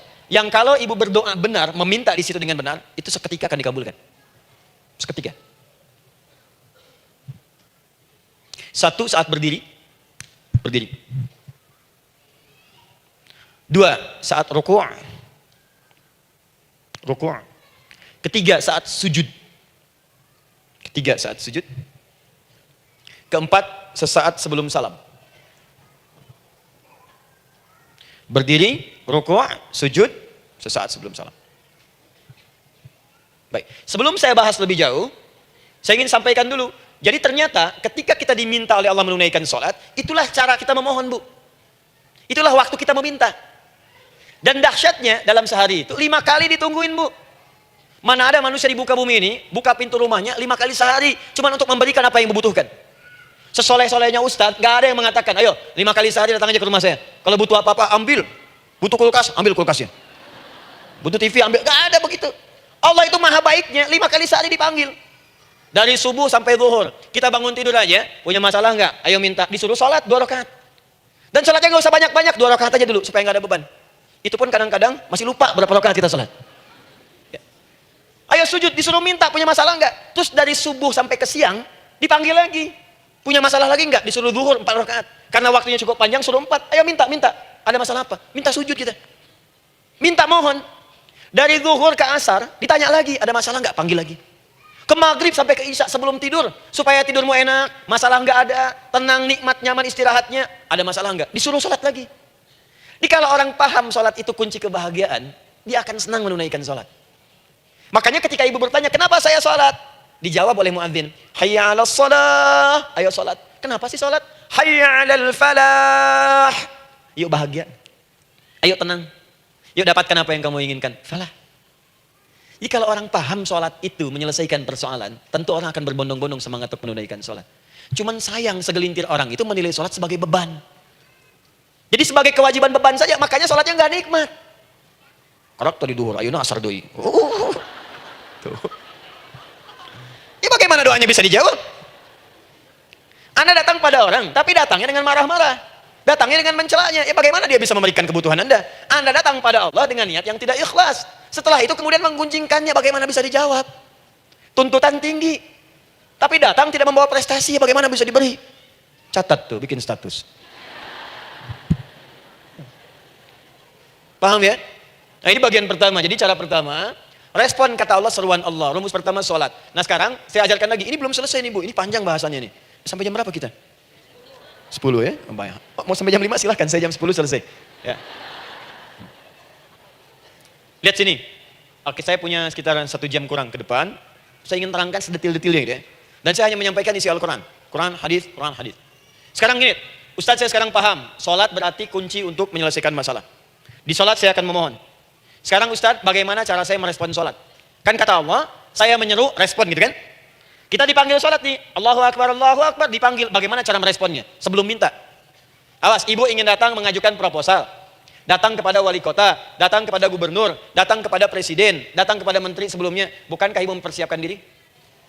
Penampilan ditata, proposal dibagus-bagusin, itu kan? Yang paling hebat itu kadang-kadang malam-malam latihan depan cermin. Bapak wali kota yang saya hormati. Lihat semuanya tuh. Dan yang paling luar biasa, maaf ya, janjian jam 7 dengan Pak Wali Kota, datang jam 6 ke Balai Kota. Sekarang ibu punya janji dengan Allah. Janji itu sudah diketahui sebelum pertemuannya. Kalau tidak percaya, 5 waktu ini ibu sudah hafal Bu. Ya, bahkan disuruh ngapalin oleh Allah. Buka Quran surah ke-4. Surah ibu, surah mama, An-Nisa. Ayat 103, Quran surah 4 ayat 103. فَإِذَا قَضَيْتُمُ الصَّلَاةَ فَاذْكُرُوا اللَّهَ قِيَامًا وَقُعُودًا وَعَلَى جُنُوبِكُمْ فَإِذَا اطْمَأْنَنْتُمْ فَأَقِيمُوا الصَّلَاةَ. Lihat ujung ayatnya. إِنَّ الصَّلَاةَ كَانَتْ عَلَى الْمُؤْمِنِينَ كِتَابًا مَوْقُوتًا. Sungguh semua waktu salat itu telah ditetapkan waktunya bagi orang beriman. Itu terjemahan biasa. Kalau terjemahkan pakai ilmu balaghah, sungguh orang beriman itu hafal waktu-waktu salat. Tahu waktunya? Apalagi kalau di waktu itu ibu punya kepentingan, pasti hafal. Kalau ibu benar memprioritaskan sholat dan menilai sholat sebagai solusi hidup, menilai sholat sebagai kebutuhan, ibu pasti akan hafalkan itu Bu. Nih ya, ibu dapat bagian arisan nih, bulan ini misalnya. Dan memang bagian jatah ibu, demi Allah saya katakan, sebulan sebelumnya ibu sudah hafal tanggalnya kapan. Bahkan di kalender tuh diwarnain. Papa, bagian mama nanti bulan ini. Tuh. Dicatat semua, di tempat siapa, jam berapa, datang dengan penuh keceriaan dan kebanggaan. Luar biasa. Hanya untuk urusan dunia, yang itu habis gitu. Jika dia tidak meninggalkan ibu, ibu yang meninggalkan dia duluan. Sekarang 5 kali sehari, semua diberikan. Bahkan lebih daripada dunia dan seisinya. Harusnya sih wajarnya dihafalkan waktunya, dan ibu hafal. Ayo, subuh jam berapa sekarang? Lihat sini, bukan ke atas. Ditutup tuh. Tuh, sana tuh. Subuh jam berapa? Ayo ngelihat ke sana, 4:43. Zuhur jam berapa? Asar, maghrib, isya. Itu kan kunci ibadah. Dan kunci ijabah, kunci ibadah, kunci ijabah. Di situ ada pengabulannya. Ini gimana mau minta, waktu permintaannya aja nggak hafal. Gimana mau bermohon, datangnya aja telat. Karena itu, bagaimana cara merespon seruan Allah? Diaturlah di Quran surah kedua ayat 152. Paling kanan sebelah bawah. Quran surah kedua ayat 152. Ibu masih ingat? Bukankah sholat disebut sebagai zikir? Masih ingat? Ya, di surah ke-20 ayat 14. Wa aqimis sholata lidzikri, tunaikan sholat sebagai zikir kepadaku. Sekarang lihat ya. Lihat ketentuan Allahnya. Kalau ibu dipanggil untuk sholat, dipanggil untuk zikir, cepat respon. Ibu cepat respon, Allah pun akan cepat merespon permintaan ibu. Lihat kalimatnya. Fadhkuruni adzkurkum. Fadhkuruni adzkurkum. Kalian mengingat saya, maka saya pun akan ingat dengan kalian. Kalian zikir kepada saya, ingat saya, kata Allah, maka saya pun akan ingat kalian. Di antara makna zikir, sholat. Jadi kalau ibu sholat mengingat Allah dengan cepat, maka Allah pun akan cepat mengingat kita. Contoh. Saya ambil waktu subuh misalnya. Di Bandung 4, 3, 3. 4, 4, 3. Oh, lihat kesan lagi terjadi perbedaan pendapat. Ya. Ada yang 4, 3, 3, ada yang 4, 3, 4, ada yang 4, 3, 5, dan seterusnya. Yang ambil tengah-tengah lah, 4, 3, 5 misalnya. Kalau 4, 3, 5. Lihat sini, fokus. Allahu Akbar, Allahu Akbar. 4, 3, 5. Dipanggil salat, diseru. Kan tadi rumusnya di Quran surah 2 ayat 186. Faliyastajibu li. Kalau diseru cepat jawab, gitu kan? Terus diseru 4, 3, 5 adzan. Allahu Akbar, Allahu Akbar. Begitu diseru, ibu langsung datang. Ya Allah, sudah adzan, seruan nih, saya siap-siap. Saya ingin minta sesuatu. Nah, orang yang datang saat dia diseru Allah, dia pun datang kemudian untuk menyerunya, maka Allah pun akan menjawab apa yang ia mohonkan saat ia bermohon kepadanya. Perhatikan, dipanggil oleh Allah lewat suara muadzin, Allahu Akbar, dia merespon cepat, siap salat. Maka dia pun ketika memanggil Allah, seketika Allah pun akan jawab padanya. Sesuai dengan kadar responnya. Dipanggil saat itu, dia menjawab. Maka Allah pun akan ingat kepadanya hanya saat dia memanggil saja. Di saat panggil, diingat. Panggil, diingat. Jelas? Ini yang hebat. Dipanggil 4, 3, 5. Allahu Akbar, Allahu Akbar. Dia sudah ingat dari sejak jam 3 lewat 45. Dia bangun jam 3. Bisa. Padahal belum dipanggil. Datang. Bahkan Masya Allah, melakukan warming up dulu. Tahajud. Istighfar. Baca Al-Quran sebelum dipanggil. Masya Allah Bu, ibu mau datang misalnya ke istana, janjian jam 7, datang jam 6. Di situ ibu kerjakan yang baik-baik dulu. Wah lihat, terus kelihatan CCTV kan. Wah ini orang bagus banget nih. Mulia, bagus. Sampah diambilin, disapu. Kelihatan. Itu ibu belum datang pun udah dipanggil duluan. Ada orang yang belum dipanggil sudah datang menghadap Allah. Tahajud dia, zikir dulu, istighfar dulu. Ini orang, maaf ya, walaupun dia belum memanggil Allah, Allah sudah menyelesaikan semua persoalannya. Di orang-orang yang selalu ingat kepada Allah, walaupun Allah dalam waktu tidak memanggilnya, maka Allah akan mengingatnya sekalipun orang ini belum bermohon kepadanya. Maka ibu nanti akan temukan orang-orang yang langsung diselesaikan persoalannya oleh Allah bahkan sebelum dia bermohon kepadanya. Jadi ada orang yang seakan gak punya masalah Bu. Bukan gak punya masalah, sebab setiap dia punya masalah, masalahnya diringankan oleh Allah. Jadi seakan-akan gak ada beban. Ah ini indah hidupnya. Enak. Butuh sesuatu, sebelum nyari, datang. Ada persoalan, senyum dikit, selesai. Orang macet mengeluh, bikin status, dia macet malah senang. Dan hatinya dilapangkan oleh Allah. Bayangkan ada janji rapat jam 9, setengah 9 masih macet. Diprediksi di Google akan sampai 2 jam lagi. Yang lain mengeluh, telepon sana, telepon sini, ini. Dia enggak aja, lapang aja. Alhamdulillah ya Allah kasih macet. Morotal, saya mau dengerin surah Al-Baqarah. Buka, hafalin. Partnernya nelpon. Sampai di mana akhi? Ini sampai di surah Al-Baqarah ayat 186. Tidak ada yang sia-sia dari Allah. Sabar ya di sana. Ya, atau kita bisa koneksikan dari sini apa yang bisa saya selesaikan sekarang di sini sehingga sampai sana kita tinggal kesimpulan saja. Tenang hatinya. Gak ada gerasak, gerusuk, gelisah gini, telepon sana sini, klaksonin, dasar lampu merah, lama, birunya sebentar. Padahal biru nggak ada, yang ada hijau kan. Jadi kalau sudah begitu enak Bu. Yang perempuan ada di Quran Maryam. Maryam kan perempuan. Dan Maryam itu bukan nabi, bukan rasul. Ingin memberikan pesan kepada ibu, perempuan dimanapun. Tidak harus jadi nabi supaya doa cepat dikabulkan. Tidak harus jadi rasul. Ini Maryam bukan nabi, bukan rasul. Tapi dia ini luar biasa. Sebelum dipanggil udah datang. Zikirnya tak terlukiskan. Mohon kepada Allahnya luar biasa. Menjaga diri dari hal yang dilarang oleh Allah. Apa hasilnya? Sebelum diberikan bahkan oleh pamannya sudah ada kebutuhannya. Quran surah ketiga ayat 37. Kullama dakhala 'alaiha Zakaria al-mihraba wajada 'indaha rizqa. Setiap pamannya mau memberikan kebutuhan Maryam sudah ada di dalamnya, Bu. Sudah ada. Itu luar biasa. Mau makan, makanan ada. Mau anggur, anggur ada. Ya. Wah, itu luar biasa, Bu. Jadi bermohon bahkan sebelum waktunya. Sentuhlah ia tepat di hatimu, maka ia akan jadi milikmu untuk selamanya. Wah. Nah, itu doa tuh. Aduh, mana-mana. Paham? Tuh. Jadi kalau yang standar-standar saja itu biasa. Maka datang sebelum waktunya. Datang. Atau datang pas dipanggil. Standar. Jadi kalau 4, 3, 5 adzan, Allahu Akbar, Allahu Akbar. Ibu bangun. Siap sholat, siap sholat. Itu standar. Yang lu bahagia. Naikin lagi levelnya. Yang celaka itu ya ini nih. Dipanggil 4, 3, 5. Baru bangun 5, 3, 4. Sholat subuh belum, nuntutnya udah banyak. Ya Allah kurang apa lagi aku bermohon kepadamu. Sudah aku meminta sekarang, sholat subuh aja belum. Jadi mana keadilannya? Jadi yang pertama, respon seruan Allah Disitulah Allah pun akan cepat merespon apa yang kita kemudian butuhkan. Jadi yang pertama lewat sholat ya Bu ya. Ingat sholat. Dan sholat itu tadi dari 4 posisi saya ajarkan yang pertama saja satu. Supaya nggak terlampau panjang ya. Berdiri Bu. Saya ajarkan satu. Setiap ibu dalam keadaan berdiri dan membaca Al-Fatihah. Pada kalimat iyyaka na'budu wa iyyaka nasta'in. Ingat pada kalimat iyyaka na'budu wa iyyaka nasta'in. Maka sertakanlah di hati kita apa persoalan yang dirasakan untuk bermohon kepada Allah. Saya ajarkan cepat. Kalau ibu mau belajar lebih detail, ikuti kajian kami di fikih sholat. Sifat sholat Nabi SAW. Nanti saya terangkan semua dalilnya. Insya Allah sepanjang yang saya ketahui. Baik, dasarnya Quran surah ketiga ayat 38 sampai 39. Dan dikuatkan nanti di hadis qudsi. Ibu kenal Nabi Zakaria? Ya kenal ya. Ya selamat lah Bu. Alhamdulillah. Episode ke-15 kenal Nabi Zakaria, luar biasa. Alhamdulillah. Nabi Zakaria punya persoalan, sudah berumah tangga, belum ada keturunan, fisiknya sudah letih, rambutnya sudah memutih, dan mohon maaf istrinya divonis menopause dan mandul. Secara medis klinis. Apa yang beliau kerjakan? Sholat. Dalam sholatnya bermohon kepada Allah. Perhatikan permohonannya. Qala rabbi habli min ladunka dzurriyyatan thayyibah. Ya hunalika da'a Zakaria rabbah, qala rabbi habli min ladunka dzurriyyatan thayyibah innaka sami'ud du'a. Ya Allah, aku bermohon kepadamu, anugerahkan aku keturunan. Semua mengatakan aku gak mungkin punya keturunan. Hanya engkau yang tidak punya batas dalam pemberian. Engkau pasti mendengar doa saya. Kalau pada yang maha mendengar tidak mengabulkan juga, lantas kepada siapa lagi aku mesti memohon?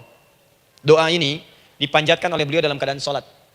Sedang berdiri dalam sholatnya. Jadi ibu maaf ya, tolong jangan salah berpikir. Semua nabi dan rasul, orang soleh sebelumnya itu sholat. Cuma kita lebih sempurna gerakan dan jumlahnya. Sempurna. Orang dulu sholat. Nabi Musa sholat. Quran surah 20 ayat 14. Nabi Isa sholat. Quran surah 19 ayat 31 sampai 33. Nabi Ismail sholat. Quran surah 19 ayat ke-55. Semua sholat. Sholat. Nabi Zakaria saat punya masalah, sholat. Dalam berdirinya minta dalam sholatnya. Dari mana Ustaz tahunya beliau minta dalam berdiri dalam sholat? Ayat 39-nya baca. Quran surah ketiga ayat 39. Fanadatul malaika, maka doanya itu dijawab oleh Allah. Datang malaikat menyampaikan jawaban. Wa huwa qaimun yusalli fil mihrab. Sedangkan beliau masih berdiri dalam sholatnya di mihrab. Masih berdiri dalam sholat. Sholat. Di dalam sholat itu minta. Makanya semua bacaan sholat itu permintaan isinya. Dan dikabulkan oleh Allah. Anallah yubashshiruka bi Yahya. Allah kasih kabar gembira, engkau akan punya anak, langsung namanya dari Allah Yahya. Artinya hidup yang mustahil menurut manusia. Lahir dari rahim seorang perempuan yang divonis menopause dan mandul menurut medis. Kata Allah tidak ada yang mustahil bagiku. Lahir dan hidup dia, Yahya. Kapan terjadinya? Sedang sholat. Kapan saat sholatnya? Berdiri. Nah yang paling menarik Bu, umatnya Nabi Muhammad SAW ditunggu oleh Allah 5 kali dalam sehari. Dan dimintakan sebelum sholat untuk menyiapkan permohonannya. Maka turunlah Quran surah kedua ayat ke-45. Ibu lihat ayatnya. Wasta'inu bis-sabri was-salah. Bahkan ditegaskan lagi di Quran surah kedua ayat 153. Paling kanan sebelah bawah. Ya ayyuhalladzina amanu ista'inu bis-sabri was-salah. Yang pertama nggak pakai panggilan iman. Wasta'inu, kata Allah, hei, kalau kamu punya masalah, jangan mengeluh, jangan berkeluh kesah, jangan terlampau banyak gelisah, cepat siapkan dirimu untuk menunaikan sholat. Siapkan permohonanmu, minta kepada aku lewat sholat. Kalau belum yakin, disebutkan imannya. Ya ayyuhalladzina amanu, hei orang-orang yang masih merasa punya iman, katanya punya iman. Jadi kalau ibu nggak mau minta lewat sholat, dipertanyakan imannya. Kamu punya iman nggak? Kata Allah, yakin nggak dengan saya? Kalau punya masalah jangan mengeluh, datang pada saya minta, lewat sholat, saya panggil sholat minta. Kalau masih merasa punya iman. Tuh, iman kita itu dipertaruhkan di situ. Nah sekarang saya berikan rumus bahasanya. Allah memanggil kita dengan bentuk jama, perintah jama. Wasta'inu, wasta'inu. Itu bentuk perintah. Wasta'inu, bentuk perintah. Wasta'inu. Dan jika kalian, perhatikan cara menerjemahkannya, dan jika kalian punya persoalan dalam hidup, punya kebutuhan, maka bergegaslah siapkan dirimu untuk minta kepadaku solusi. Wasta'inu, dan mintalah oleh kalian pertolongan, solusi. Bisabri wassalah. Pertama sabar dulu. Sebelum sholat, sabar dulu dengan itu. Tahan dulu. Terima dulu. Jangan mengeluh, terima dulu. Nanti dalam sholat minta solusi. Itu maksudnya. Punya masalah sekarang, jam 9 lewat. Sabar, tahan dulu. Koreksi diri, istighfar, nanti zuhur minta. Atau duha sekarang sholat, datang ke masjid, sholat duha minta. Tahiyatul masjid minta sekarang. Sabar. Ini sabar, terima dulu. Jangan mengeluh, sabar. Ingat, terima, sabar. Karena Allah mustahil memberikan ujian masalah kalau kita tidak sanggup menerimanya. La yukallifullahu nafsan illa. Saya sering katakan Bu ya, maaf kalau kalimat ini mungkin kurang berkenan. Tapi kalimat ini nyata. Kalau ibu sekarang punya masalah seberat apapun, itu artinya hanya ibu yang sanggup untuk menerimanya. Saya tidak. Betul, karena itu persoalan itu dititipkan kepada ibu, bukan kepada seorang bernama Adi Hidayat. Ibu yang dipercaya. Ya, ibu dipercaya oleh Allah. Kenapa ibu tidak yakin dengan itu? Karena cuma ibu yang bisa mengatasi. Ibu yang mampu, saya tidak. Karena itu dititipkan pada ibu. Kaidahnya, la yukallifullahu nafsan illa wus'aha. Allah nggak akan berikan beban, ujian, masalah kalau dia nggak mampu. Artinya kalau saya nggak mampu, saya nggak dikasih. Ibu mampu, ibu diberi. Jangan mengeluh. Kenapa mesti saya ya Allah? Kamu mampu. Ya Allah, why me? Why not? Kamu yang bisa. Nah sekarang, wassalah setelah terima itu, tapi juga jangan terlampau kepedean. Memang cuma saya yang mampu ya, bikin status. Kemudian sholat, kita akan katakan, ya Allah, Engkau perintahkan saya untuk minta tolong. Sekarang saya akan minta kepadamu. Lalu kita katakan, maaf ya Allah, saya sekarang punya masalah. Saya ingin bermohon kepadamu. Saya ingin minta kepadamu ya Allah. Saya mohon ya Allah. Maaf Bu ya, maaf ya, sebentar. Ibu kalau punya masalah sedikit atau banyak? Banyak. Yang punya masalah ibu saja atau anak juga punya masalah? Kadang-kadang, bukankah anak yang punya masalah ibu yang minta? Bukankah suami yang punya persoalan ibu yang bermohon? Kan? Karena itu, kalau kita ingin memohon kepada Allah dengan persoalan yang kompleks mewakili yang banyak, maka pertama kalimatnya diawali dengan huruf na. Berarti kami, kita, semua. Jelas ya? Nah, ibu ingin robah kalimatnya minta tolong. Kata Allah, minta kepadaku pertolongan. Wasta'inu. Ibu ingin robah menjadi bentuk permintaan. Rubah kalimatnya menjadi nasta'in. Nasta'in. Nasta'in. Wasta'inu nasta'in. Minta kepada siapa tadi? Allah. Boleh minta kepada selain Allah? Tidak. Hanya kepada Allah saja? Hanya kepada Allah saja. Hanya kepadamu ya Allah. Tidak kepada yang lain. Maka kalimatnya menjadi iyyaka. Iyyaka. Hanya kepadamu saja ya Allah. Engkau berjanji, kalau ada masalah minta aku berikan. Sekarang hanya kepadamu saja ya Allah, aku bermohon. Maka kalimatnya namanya iyyaka nasta'in. Sekarang saya tanya kepada ibu, apakah dalam sholat ibu membaca kalimat iyyaka nasta'in? Tuh. Saya mau tanya, ibu bacanya saat ruku atau saat sujud? Berdiri. Gak ada orang ruku baca kalimat ini. Allahu Akbar, iyyaka na'budu wa iyyaka nasta'in. Berdiri. Iyyaka na'budu wa iyyaka. Nah, sekarang saya bacakan hadis qudsinya. Tersambung dari Nabi sallallahu alaihi wasallam. Qala Rasulullah sallallahu alaihi wasallam, qala Allah azza wa jalla. Allah langsung yang berfirman lewat hadis qudsi. Perhatikan bahasanya. Qasamtu shalah baini wa baina 'abdi. Saya bagi dalam salat itu dua bagian, antara hak aku dan hak hambaku. Wali 'abdi ma sa'ala. Dan jika benar hambaku menunaikan kewajibannya dengan baik, menjaga hak-hak aku, maka pada saat itu apapun yang dia minta dalam salat aku akan berikan. Apapun. Kapan itu terjadi? Perhatikan kalimatnya. Idza qala al-'abdu, kalau hamba mulai membaca dalam salatnya, alhamdulillahi rabbil alamin. Alhamdulillahi rabbil alamin. Qala Allah azza wa jalla, seketika Allah menjawab, hamadani 'abdi, hambaku sedang memujiku. Ibu ingat baik-baik Bu ya. Ingat baik-baik. Setiap ibu baca Al-Fatihah dalam salat itu Allah memperhatikan dan menjawab bacaan ibu. Tadi masih ingat ketika saya katakan wa idza sa'alaka 'ibadi anni fa inni qarib, Allah itu dekat. Wa idza qala al-'abdu ar-rahmanir rahim, kalau hamba melanjutkan ar-rahmanir rahim, qala Allah azza wa jalla, Allah langsung menjawab athna alayya 'abdi, hambaku sedang menyanjungku.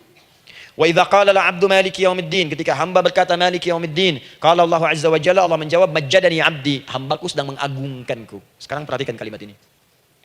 Wa idza qala al-'abdu, jika seorang hamba berkata iyyaka na'budu wa iyyaka nasta'in, ya Allah, sekarang hamba salat ibadah atas perintahmu. Dan hamba minta ya Allah, hamba punya masalah, hamba punya persoalan, dan kau janjikan minta dalam salat. Qala Allah azza wa jalla, Allah jawab, hadza baini wa baina 'abdi, inilah perjanjian aku dengan hambaku. Wali 'abdi, kalau hambaku benar salatnya sampai bacaan ini, ma sa'ala, apapun yang dia minta sekarang aku akan kabulkan. Dalam berdiri. Cuman sayang, kadang-kadang dalam keadaan ini banyak yang tidak minta. Maka caranya saya sampaikan yang pertama, kalau ibu sudah sampai ke bacaan ini, iyyaka na'budu wa iyyaka nasta'in, sertakanlah dalam hati ibu. Enggak usah dilafadzkan. Sertakan ibu punya masalah apa.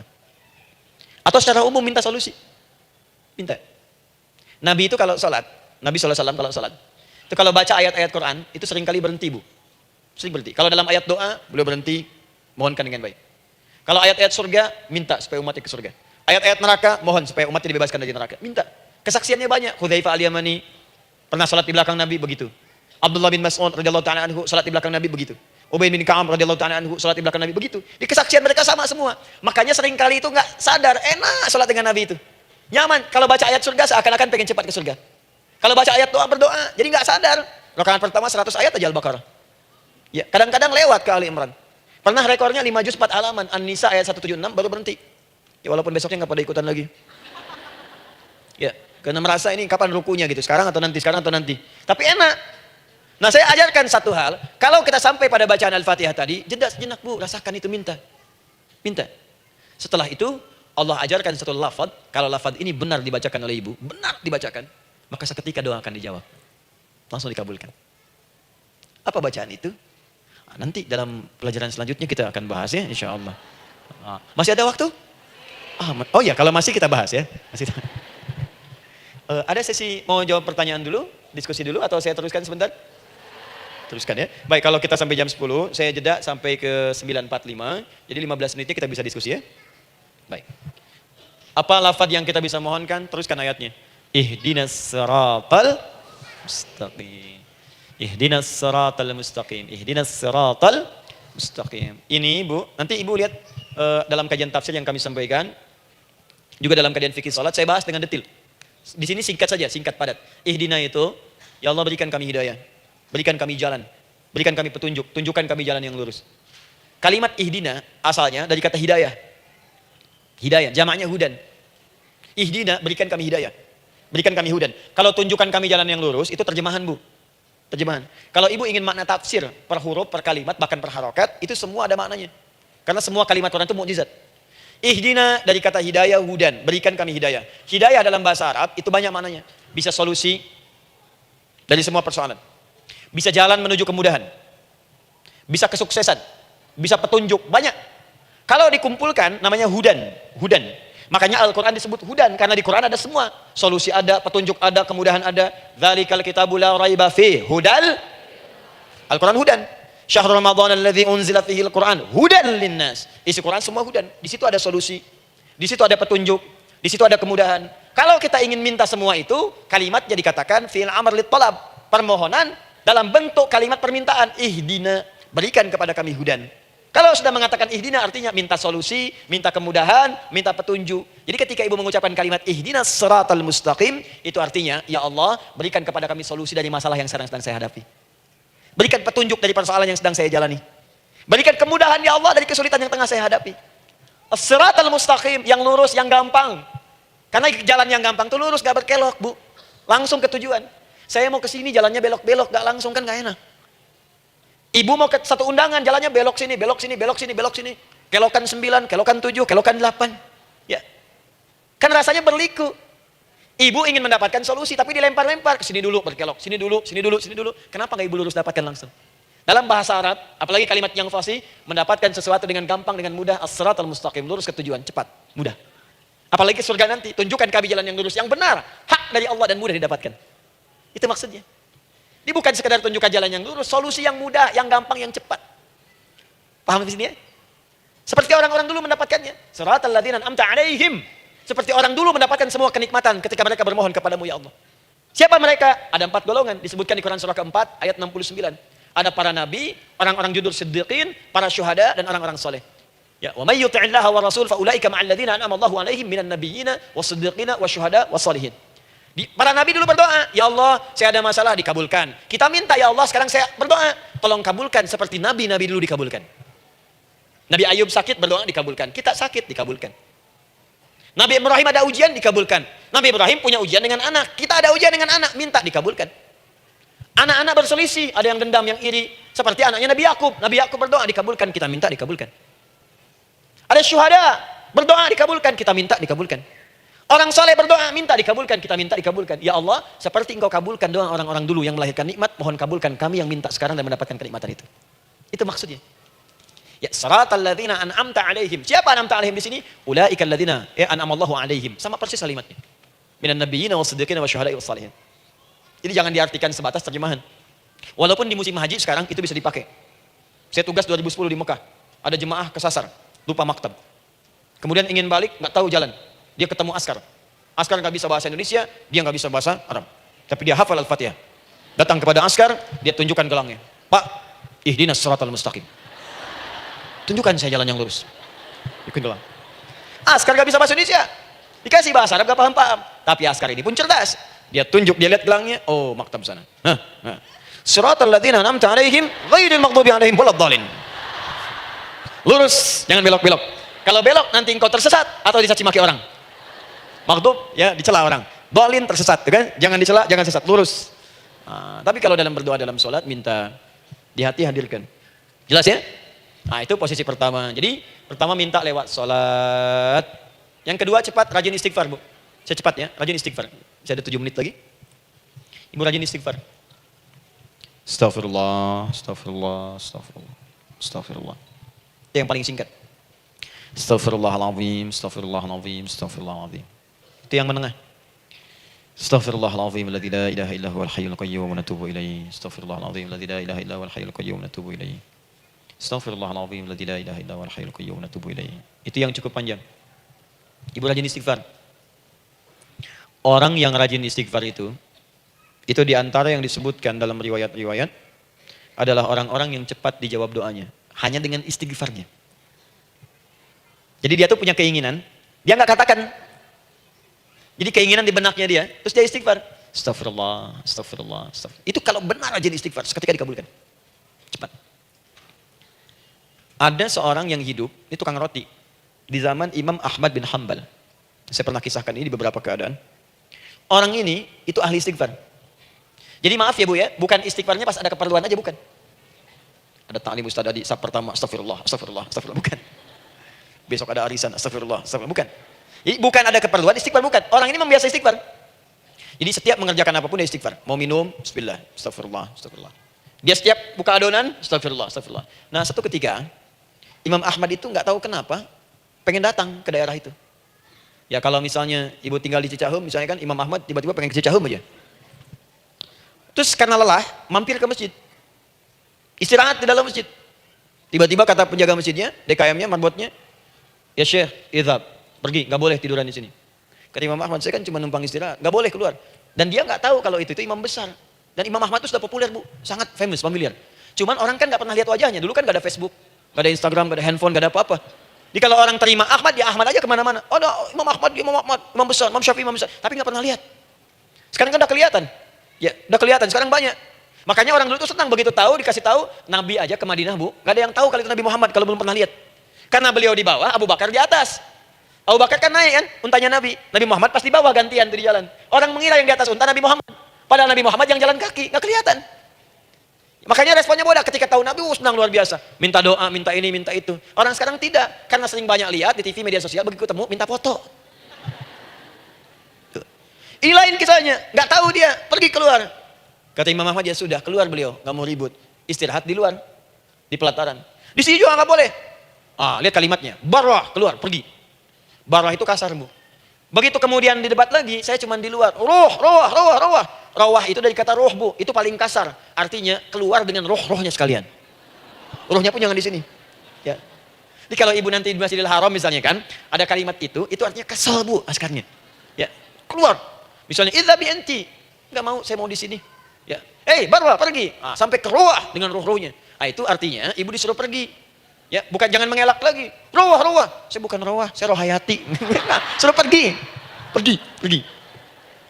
Imam Ahmad pergi tuh akhirnya. Pergi, di jalan kelihatan lah tukang roti tadi. Begitu kelihatan capek lah dipanggil, Syekh, kayaknya lelah istirahat di sini. Dan tukang roti pun nggak tahu kali itu Imam Ahmad. Begitu istirahat, duduk, kelihatan Imam Ahmad setiap buka adonan, astagfirullah.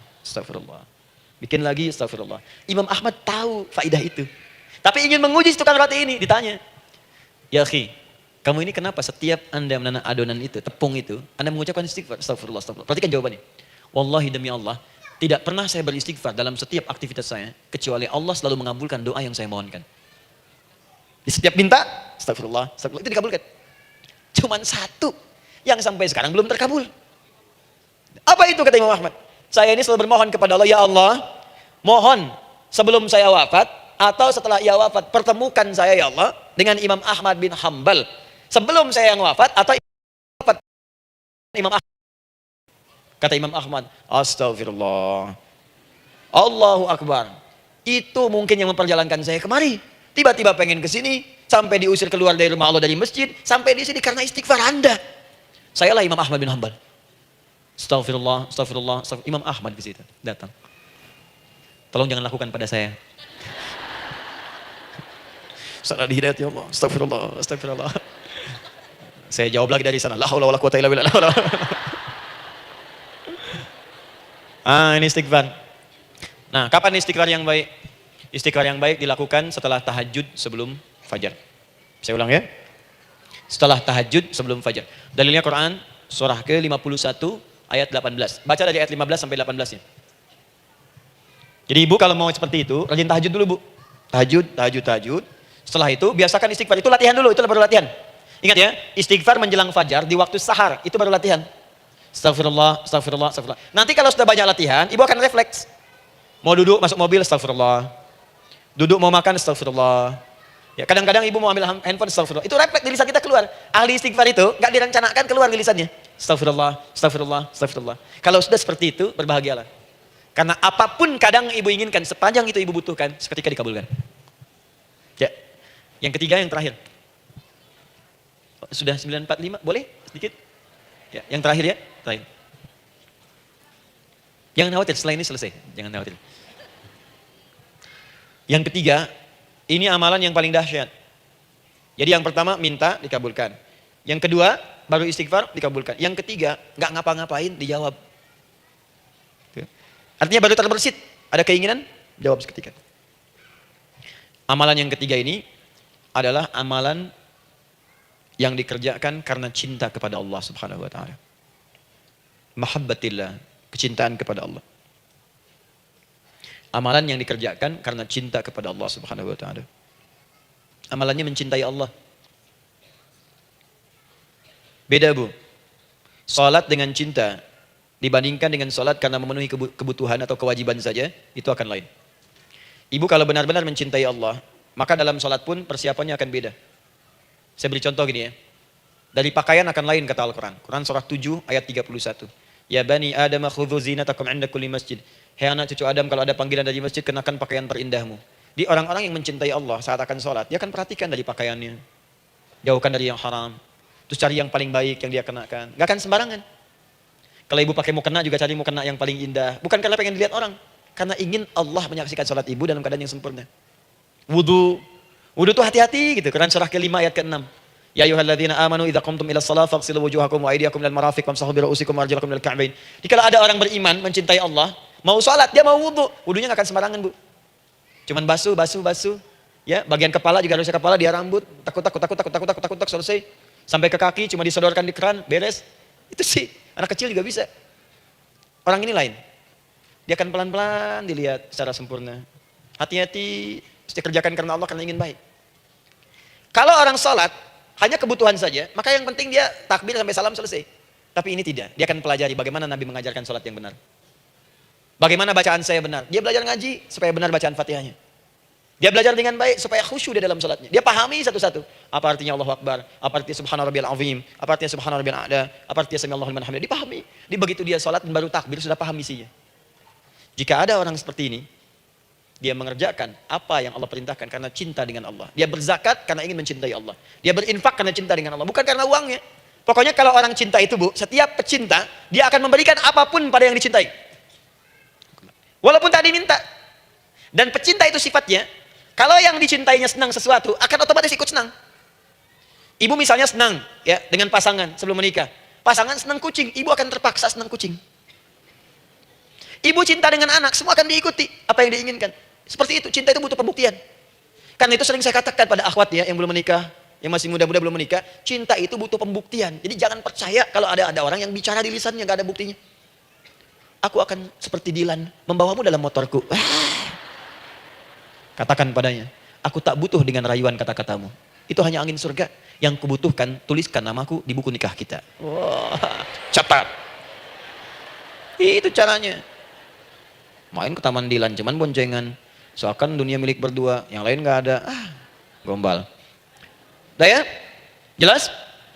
Jadi amalan yang ketiga ini kerjakan karena Allah. Saya mau contohkan satu.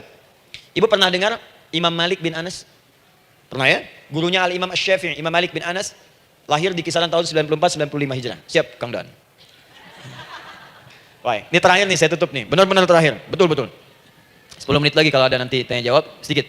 Imam Malik ini Bu, itu Masya Allah, saking cinta pada Allah dan Rasul, itu tidak pernah, jangankan sholat, dalam beliau memberikan fatwa pun, akan mencari pakaian yang paling bagus, paling indah. Dan beliau menjaga adab dalam menyampaikan kalimat Nabi pun, itu luar biasa. Sampai satu kali pernah pakai jubah bagus, indah, ada lebah menyengat di kepalanya, sedang menyampaikan hadis, saking hormatnya terhadap hadis Nabi, lebah itu dibiarkan menyengatnya. Nggak mau memutus kalimat Nabi, hadis Nabi, hanya untuk mengusir lebah, dibiarkan sampai tersengat. Apa yang Allah berikan kepada beliau? Allahu Akbar. Satu kali, singkat, berdiskusi dengan muridnya Imam Asy-Syafi'i. Kata Imam Asy-Syafi'i, ya guru, setahu saya rizki itu dicari dulu, baru dikasih. Imam Malik lebih tinggi ilmunya pada saat itu. Beliau tahu ada 8 jenis rizki. Ya Syafi'i, ada rizki yang tidak perlu dicari, Allah berikan. Wah, berdebat tuh, sampai berpisah. Setelah itu, secara singkat, Imam Asy-Syafi'i lewat di kebun anggur, sedang panen anggur besar. Tiba-tiba tergerak untuk membantu, datang ke situ, bantu. Begitu selesai dikasih hadiah anggur banyak, besar-besar, indah, enak, gitu kan? Ketika diberi itu langsung senang beliau. Bukan karena anggurnya, karena merasa pendapatnya benar. Jadi begitu bekerja, baru dapat. Dibawalah anggur ini, diberikan pada gurunya. Perhatikan adabnya terhadap guru. Jadi kalau ibu adabnya bagus pada guru, keberkahan dapat, ilmunya pun menghunjam di jiwa. Imam Syafi'i nggak merasa benar, tapi memberikan sebuah jawaban dengan adab. Guru, tadi itu ada panen anggur, saya mencoba membantu. Begitu saya bantu, dikasih anggur, dikencangkan kalimatnya. Begitu saya bantu, dikasih. Dibantu dulu, baru dikasih. Kalau saya nggak bantu, saya nggak dikasih. Apa jawab Imam Malik? Imam Malik tersenyum, tertawa. Tabassama dhahika. Masya Allah, Syafi'i, bahasa kita. Tadi itu saya keluar, mau ngajar. Siang-siang terik begini, saya kepikiran, ya Allah, kalau makan anggur yang enak-enak, enak banget sekarang ini. Ada anggur sekarang. Tuh. Murid berikhtiar, guru mendapatkan hasil. Setelah itu Asy-Syafi'i naik dan jadi bintang di zamannya sampai kekinian pun luar biasa. Dan mendapatkan barakah gurunya, seperti gurunya dapatkan, muridnya pun meraihnya. Itulah 3 cara bagi kita untuk bermohon kepada Allah. Jika ingin dipercepat oleh Allah, bisa lewat salat, bisa lewat istighfar, bisa juga dengan menciptakan amalan-amalan, atau mengikuti amalan-amalan yang dicintakan atau ditujukan untuk mencintai Allah Subhanahu wa Ta'ala. Ibu bisa paham ini? Baik. Kemudian berdoa. Tapi yang jadi masalah, Ustadz ketika berdoa, kok belum dikabulkan juga? Apa ciri doa dikabulkan? Seperti apa kita tahu doa kita dikabulkan? Itu mungkin kita bahas di episode yang berbeda insyaAllah. Alhamdulillahi Rabbil Alamin. Ar-Rahmanir Rahim. Maliki Yawmiddin. Iyaka na'budu wa iyaka nasta'in. Ihdinas siratal mustaqim. Siratal ladzina an'amta 'alaihim ghairil maghdubi 'alaihim waladdallin. Allahumma nahmaduka hamdan syakirin, hamdan na'imin, hamdan yuwafi ni'amahu wa yukafi'u mazidah. Ya Rabbana lakal hamdu wa lakal syukru kama yanbaghi li jalali wajhikal karim wa li 'azimi sultanik. Allahumma salli wa sallim wa barik ala rasulikal karim, nabiyyikal amin, sayyidina Muhammadin wa ala alihi wa sahbihi wa ummatihi ila yaumiddin. Allahumma rabbana ya al-ghafur rahim, la tada' lana fi maqamina hadha fi kulli maqamin dhanban illa ghafartah. Duhai Allah, kami bermohon kepadamu, Engkau yang Maha Pengampun, Engkau yang Maha Penghapus segala dosa. Kami mengakui kami berbuat salah, kami mengakui banyak dosa kami kumpulkan, maka kami mohon kepadamu ya Allah, jangan biarkan ada satu orang pun berada di sekitaran majlis ta'lim ini, kecuali sebelum ia pulang Engkau telah ampuni segala dosa-dosanya. Engkau telah gugurkan dan hapuskan segala dosa-dosanya. Wala hamman illa farajtah. Ya Allah, jika ada satu orang pun di antara jamaah saat ini yang merasakan kegelisahan dalam hatinya, jangan biarkan dia meninggalkan area majlis ta'lim ini, kecuali Engkau telah tenangkan keadaan hatinya. Allahumma wala maridan illa syafaitah. Jika ada di antara kami yang tengah Engkau uji dengan penyakit seberat apapun, maka mohon angkat dan sembuhkan segala penyakitnya. Allahumma wala dainan illa qadaitah. Ya Allah, jika ada di antara kami yang berat hidupnya karena lilitan utang piutang, terjebak riba dan sejenisnya, maka mohon ya Allah dengan keikhlasan amalannya, mohon angkat dan berikan rezeki limpah terlimpah kepada untuk melunasi utang-utang dan terbebas dari lilitan riba dan semacamnya. Allahumma ya arhamar rahimin. Allahumma tubna ilaika min kullil ma'asi. Ya Allah, kami ingin memperbaiki diri kami. Kami bertobat dari segala maksiat yang pernah kami kerjakan. Allahumma aslih ahwalana ma yuqarribuna ila ridhak. Ya Allah, kami bermohon kepadamu, mulai hari ini, mohon bimbing kami untuk memperbaiki diri, supaya kami bisa lebih dekat denganmu ya Allah. Allahumma aslih azwajana. Ya Allah, kami mohon sayangi dan perbaiki ya Allah akhlak suami-suami kami. Ya Allah, mohon bimbing suami-suami kami jadi suami yang baik, membimbing keluarga menjadi keluarga yang saleh. Allahumma ya Allah, Allahumma arsyad wa aslih ya Allah azwajana, zawjatina. Ya Allah, demikian dengan istri-istri kami ya Allah. Jadikan mereka perempuan-perempuan yang salihah, bimbing menjadi ibu-ibu yang baik. Allahumma abnana, awladana, dzurriyyatina. Allahumma aslih lahum ya arhamar rahimin yakunu salihin, yakunu su'ada fid dunya wal akhirah. Ya Allah, anak-anak kami, cucu-cucu kami khawatir berpisah dengan mereka di akhirat nanti. Kami mohon ya Allah, jika memang ada maksiat yang mereka kerjakan karena dosa-dosa kami mohon ampun ya Allah. Perbaiki anak-anak kami, bimbing cucu-cucu kami ya Allah. Jadikan mereka anak-anak saleh, anak-anak yang bisa memberikan mahkota kepada kami di akhirat ya Arhamar Rahimin. Kami malu dengan anak orang lain yang telah hafal Al-Quran. Kami malu dengan anak orang lain yang telah mampu tahajud. Kami malu dengan anak orang lain yang telah bisa membaca Al-Quran dengan baik. Sedangkan anak kami masih sibuk dengan dunia ya Allah. Kami takut bila wafat tidak bisa memberikan petunjuk kepada mereka dengan izin-Mu. Allahumma ya Arhamar Rahimin. Allahumma idza kana hunalika baqiyati ayyamina faj'al baqiyata ayyamina ya Allah hayatan thayyibah. Duhai Allah, kami bermohon kepadamu, jika memang terbentang masa kehidupan bagi kami sampai dengan hari esok, maka mohon jadikan sisa-sisa hidup kami lebih baik daripada hari-hari yang sebelumnya. Wa idza kana hadzal yaum min akhir ayyamina faj'al ya Allah hadzal yaum husnal khatimah. Ya Allah, kami mohon, jika memang hari ini adalah hari terakhir kami hidup dan harus kembali kepadamu untuk wafat, mohon jadikan di hari ini kami husnul khatimah. Allahumma qawwi lisanana ila kulli kalimat tauhid la ilaha illallah Muhammadur Rasulullah. Ya Allah, kami mohon, jika kelak kami akan wafat, ringankan lisan kami untuk mengucapkan kalimat tauhid la ilaha illallah Muhammadur Rasulullah. Wa ajib kalimatan bi qaulika ya ayyatuhan nafsul mutmainnah irji'i ila rabbika radiyatan mardiyah fadkhuli fi ibadi wadkhuli jannati. Ya Allah, kami mohon kelak nanti dalam sakaratul maut nanti, jika kami bermohon kepadamu dengan kalimat tauhid la ilaha illallah, mohon jawab kalimat kami ya Allah dengan panggilanmu yang indah.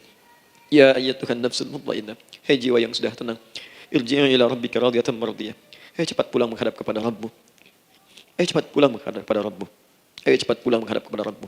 Aku ridha dengan semua amalmu, engkau pun akan ridha dengan semua pemberianku. Adkhuli fi ibadi wadkhuli jannati. Engkau aku masukkan dalam golongan hambaku, aku siapkan surga untuk menyambutmu. Allahumma ishtaqna bi Rasulillah sallallahu alaihi wasallam. Ya Allah, kami rindu sekali dengan Rasulullah sallallahu alaihi wasallam. Lam na'ish ma'ahu fil hayat wa lam narahu fil manam. Kami belum pernah hidup bersama beliau di dunia, tidak mampu menatapnya di alam mimpi. Maka mohon ya Allah, jangan biarkan kami berpisah dengan Rasulullah di akhirat nanti ya Rabbal Alamin. Jumpakan kami dengan Rasulullah di taman Firdausmu yang paling indah. Allahumma ya Arhamar Rahimin. Allahumma rizqna yusra ya Allah. Likullil hujjaj. Ya Allah, anugerahkan kemudahan, kelapangan kepada para jemaah haji yang berhaji tahun ini ya Arhamar Rahimin. Allahumma taqabbal minhum ya Allah hajjahum, sa'yahum sa'yan mashkura, wa dhanbahum dhanban maghfura, wa tijaratahum tijaratan lan tabur. Ya Allah, jangan sia-siakan pengorbanan fisik mereka, biaya mereka, waktu mereka, tenaga mereka, emosi mereka. Terima haji mereka ya Allah. Jadikan sa'i mereka berhasil, tawaf mereka benar, jadikan seluruh manasik yang Kau ridai ya Arhamar Rahimin. Allahumma ya Allah, rizqan hasanan tayyiban liyahujju kullu man lam yahujj ya Arhamar Rahimin.